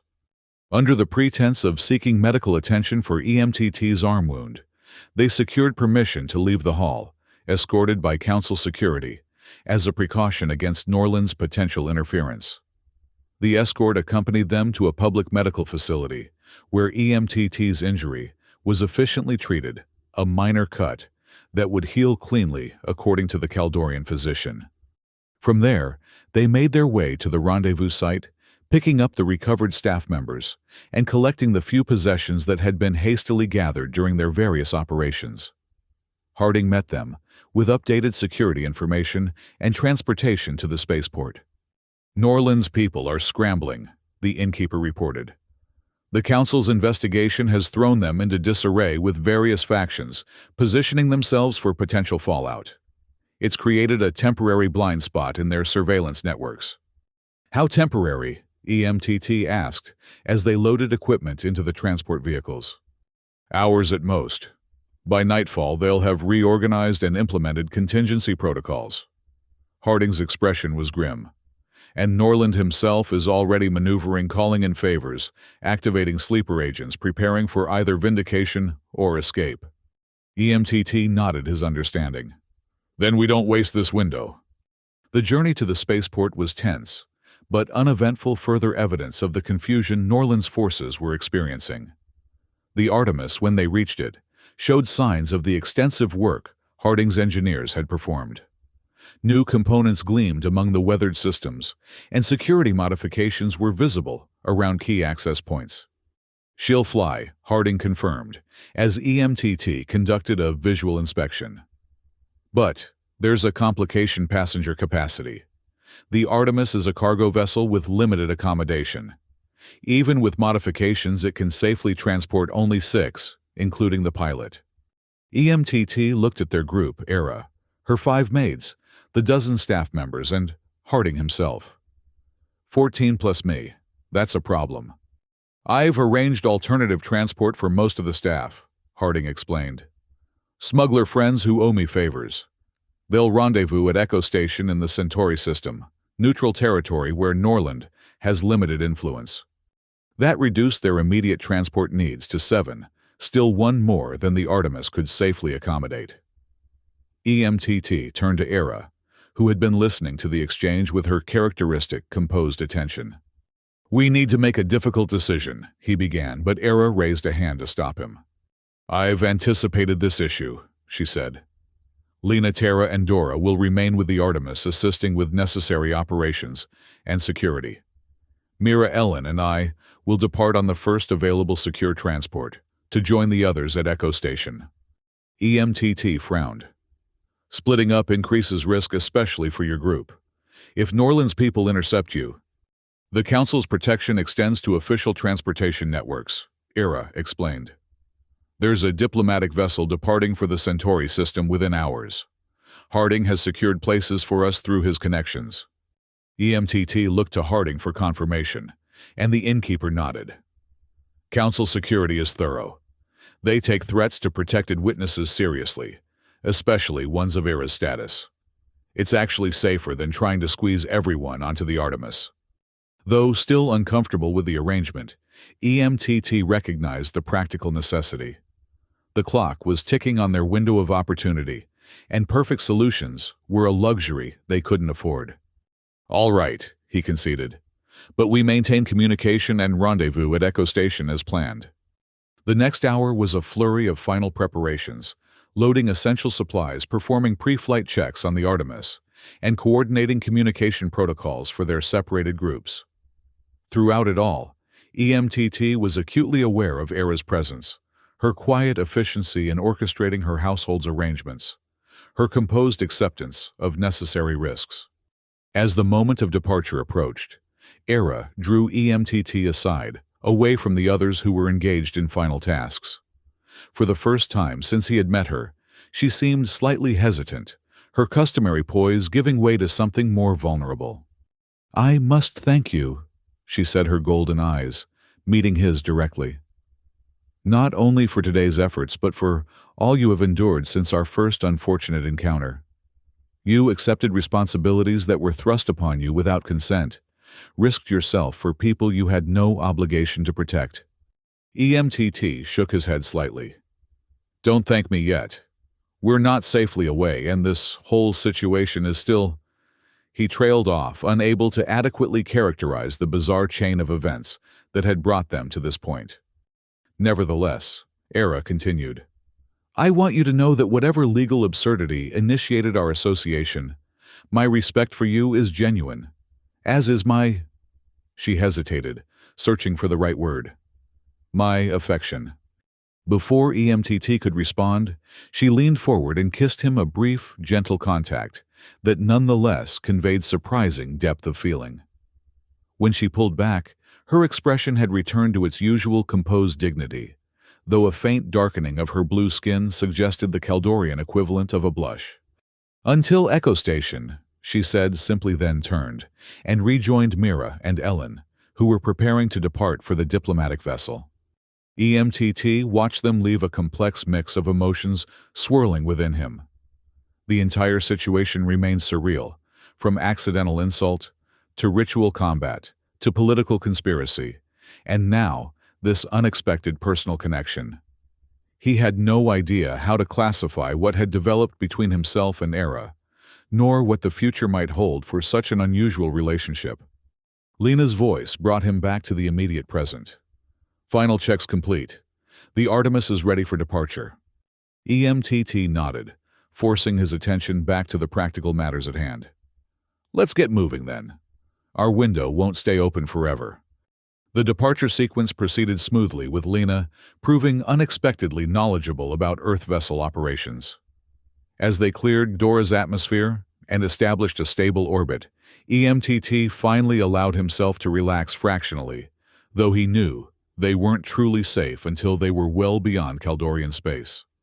"Course set for the Centauri jump point," he announced. "Estimated arrival at Echo Station in 3 standard days, assuming no complications."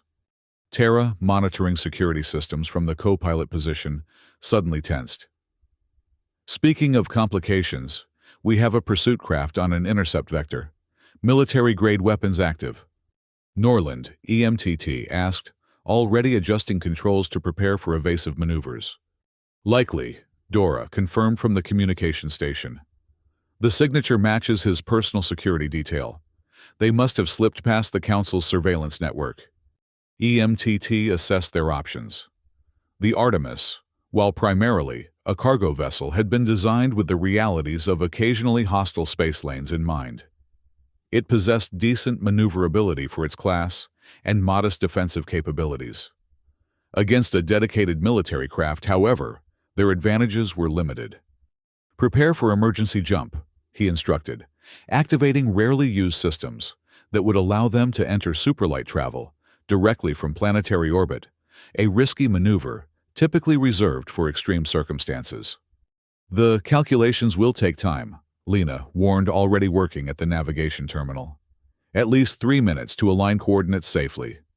Then we buy 3 minutes, EMTT replied, grimly, executing a series of unpredictable course changes to complicate the pursuit craft's targeting. The pursuing vessel responded with impressive agility, adjusting to match their movements and steadily closing the distance. A warning flashed across the tactical display: weapons lock imminent. "They're hailing us," Dora reported, her expression tense. "Let's hear it." The communication system crackled, and Norland's voice filled the cabin, controlled, but with an underlying edge of desperation. "Artemis, this is Prefect Norland. Return to Khadora immediately. You carry stolen planetary property of extreme value." "The heart," Lena whispered. "He believes we have it with us." EMTT considered their position. The prefect's belief might work to their advantage, a negotiating point to delay aggressive action while the jump calculations completed. "Prefect Norland, this is EMTT done," he responded. "We're operating under Council authorization following the formal investigation announced today. Any interference with our departure constitutes obstruction of that investigation." A short silence followed, during which the pursuit craft continued its approach, but did not yet fire. When Norland spoke again, his tone had shifted to one of forced reasonableness. "I have no quarrel with you personally, Dunn. It's merely the artifact I require, the heart of Khadora. Return it, and you're free to depart with my blessing." EMTT glanced at the navigation display. 2 minutes remaining before the emergency jump coordinates would be ready. They needed to maintain the dialogue without committing to anything. "The heart isn't aboard the Artemis, Prefect. It's been submitted to the Council as evidence in their investigation." Another pause, longer this time. The tactical display showed the pursuit craft momentarily hesitating in its approach, suggesting Norland was weighing the credibility of this claim. "You're lying," the Prefect finally responded, though with a hint of uncertainty. "Era would never willingly surrender the heart to anyone, not even the Council." "Check with the Council if you don't believe me," EMTT suggested, watching the countdown, 90 seconds remaining. "Though I imagine they're already looking for you regarding your unauthorized military action against protected witnesses." The pursuit craft suddenly accelerated, closing the remaining distance rapidly. "Enough games. If you won't surrender the heart voluntarily, I'll take it from your debris field. Nothing personal, merely necessity." Warning indicators flared across the Artemis's control panels as the pursuing vessel locked weapons and prepared to fire. EMTT executed a desperate evasive maneuver, simultaneously activating the ship's defensive countermeasures. Energy beams lanced through space where they had been moments before, narrowly missing the cargo vessel's engines. 60 seconds to jump readiness," Lena reported, her voice remarkably steady despite the situation. The pursuit craft adjusted course, preparing for another attack run. This time, its targeting systems seemed to have compensated for the Artemis's evasive capabilities. EMTT knew the next volley would almost certainly connect, potentially disabling their engines, or worse. At that critical moment, the tactical display suddenly registered a new signature, a larger vessel entering the engagement zone from the direction of Khadora's orbital stations. Its transponder identified it as a Council enforcement cruiser. "Prefect Norland," a new voice announced over an open channel. "This is Captain Thessar of Council Security. Stand down immediately. Your actions constitute direct violation of Council authority and obstruction of a formal investigation." The pursuit craft hesitated, caught between its target and the newly arrived enforcement vessel. For a tense moment, EMTT thought Norland might choose to ignore the Council's command and continue his attack, a final desperate attempt to secure what he believed was aboard the Artemis. Instead, the pursuit craft gradually powered down its weapon systems and adjusted course away from both the Artemis and the Council cruiser, not surrendering, but no longer presenting an immediate threat. "Jump coordinates locked," Lena announced. "Ready on your command." EMTT didn't hesitate. "Execute!" The Artemis's engines flared as the supralight drive engaged, enveloping the vessel in the distinctive distortion field of emergency jump transit. The stars elongated around them, and the pursuing craft, the Council cruiser, and Caldoria itself, vanished as they accelerated beyond light speed toward the relative safety of interstellar space. The immediate danger had passed, but EMTT knew their journey was far from complete. Norland's resources extended beyond Caldorian space, and the prefect's obsession with the heart suggested he wouldn't abandon the pursuit easily. Their rendezvous at Echo Station would be the next critical juncture, reuniting with Era and the others, while evading potential threats. As the Artemis stabilized in supralight transit, Lena approached EMTT, her expression thoughtful. "You should know the heart isn't with the Council." EMTT looked at her sharply. "What?" "Era couldn't risk it falling into anyone's hands, not even the Council's. There are factions within that body who might be tempted by its potential, just as Norland was." "So where is it?" Lena hesitated, exchanging glances with Tara and Dora, before continuing. "Here aboard the Artemis, concealed within Era's personal effects." EMTT absorbed this revelation with mixed emotions, concern about the additional risk it created, frustration at not being informed earlier, but also understanding of Era's caution. "Does Norland know? Is that why he pursued us specifically?" "He suspects," Dora said, "but can't be certain." Era made sure the data crystal contained enough evidence to initiate the Council's investigation, but deliberately excluded any reference to the heart's current location. "So we're still carrying the one thing Norland wants most," EMTT concluded. "Which means this isn't over." "No," Lena agreed soberly. "But the heart is more than just a repository of ancestral memories or a tool for genetic manipulation as Norland believes. Its true nature is complex." "Complex how?"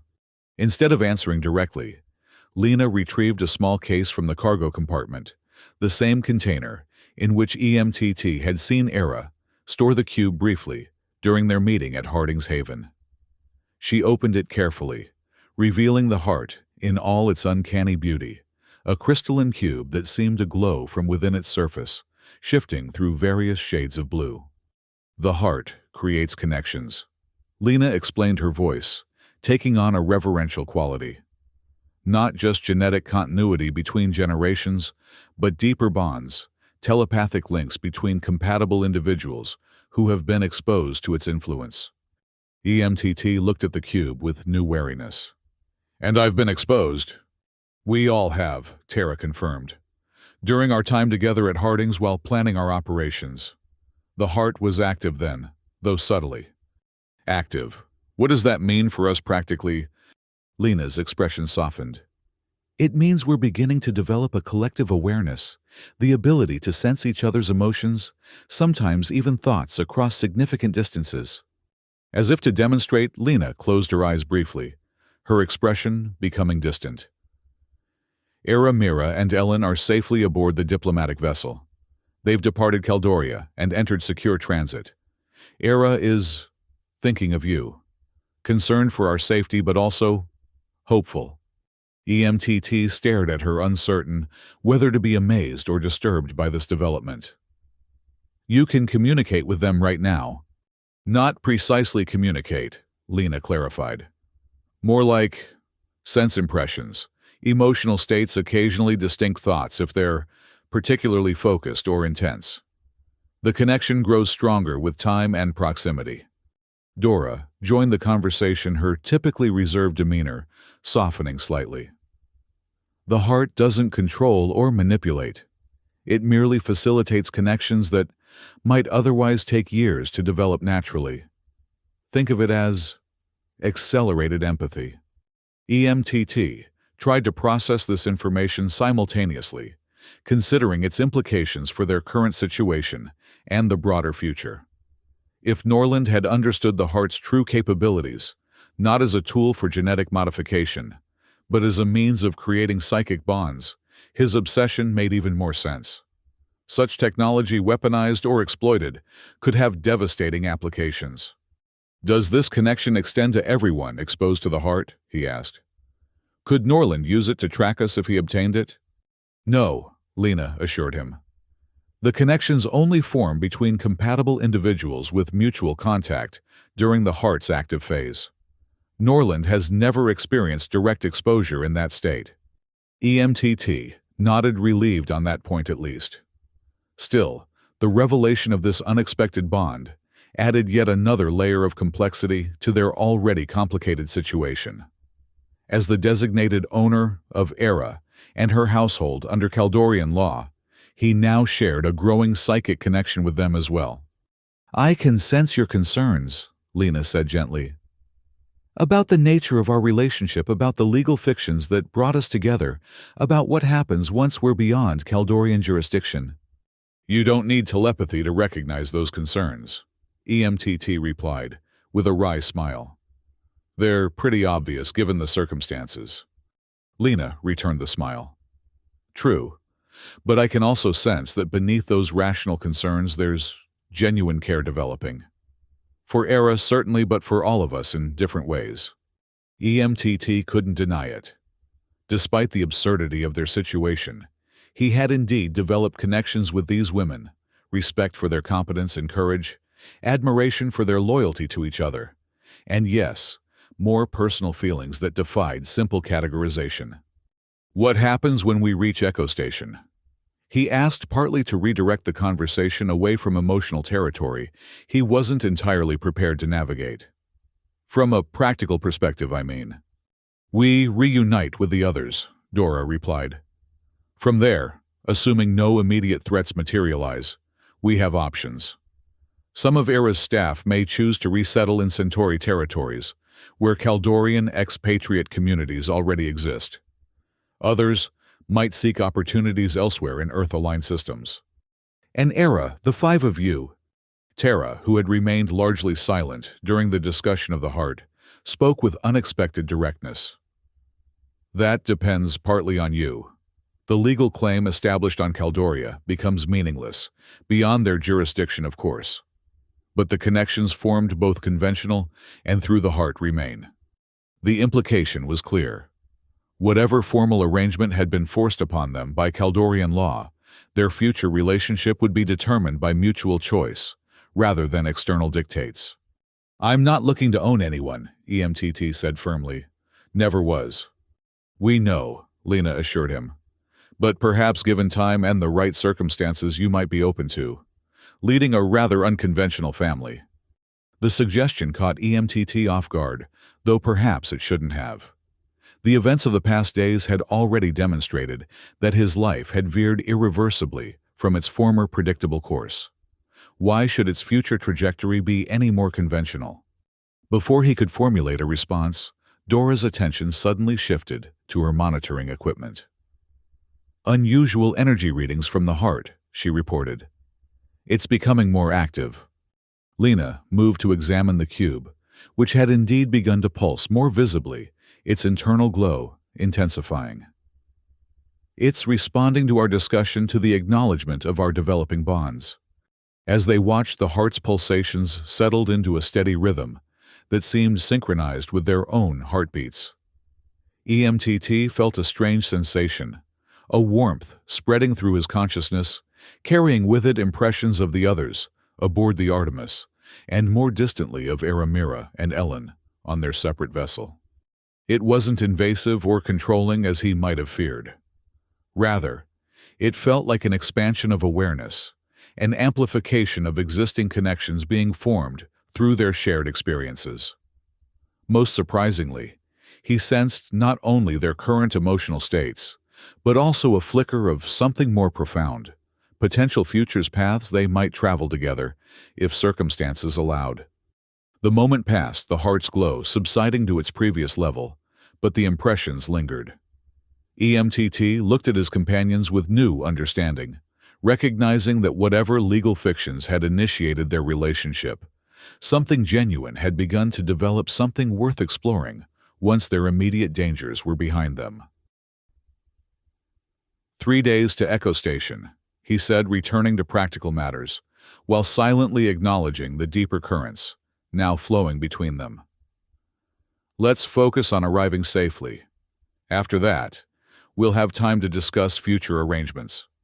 The others nodded agreement, each returning to their duties with a new sense of shared purpose. As the Artemis continued its journey through superlight space, EMTT found himself contemplating the strange twist of fate that had transformed a routine refueling stop into the beginning of what promised to be an extraordinary adventure. 6 months later, EMTT stood at the observation dome of Echo Station, gazing out at the spectacular stellar panorama while cradling a small bundle in his arms. The infant, barely 2 months old, regarded him with curious golden eyes, set in a face of delicate blue Era's coloring, but with hints of Earth genetics in her more rounded features and the wisp of dark hair that crowned her head. Hope is restless today, Era observed, joining him at the viewport. Though still regal in bearing, her demeanor had softened considerably in the months since their escape from Caldoria. She senses the excitement of departure. EMTT nodded agreement, gently rocking the child, the first documented human Caldorian hybrid, a living symbol of the new connections being forged between their peoples.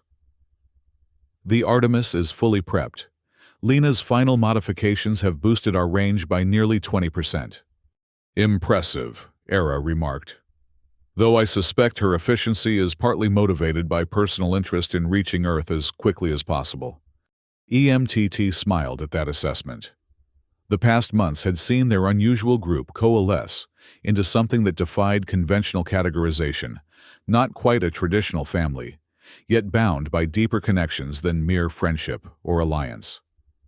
The heart's influence had stabilized, creating a persistent but gentle telepathic link that enhanced rather than replaced normal communication. Each of the women had found her own equilibrium within their collective arrangement. Lena's engineering brilliance had transformed the Artemis from a simple cargo vessel into a highly customized explorer craft.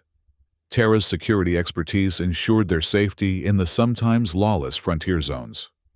Dora's intelligence networks kept them informed of developments, particularly regarding Norland's continued, though increasingly frustrated, pursuit.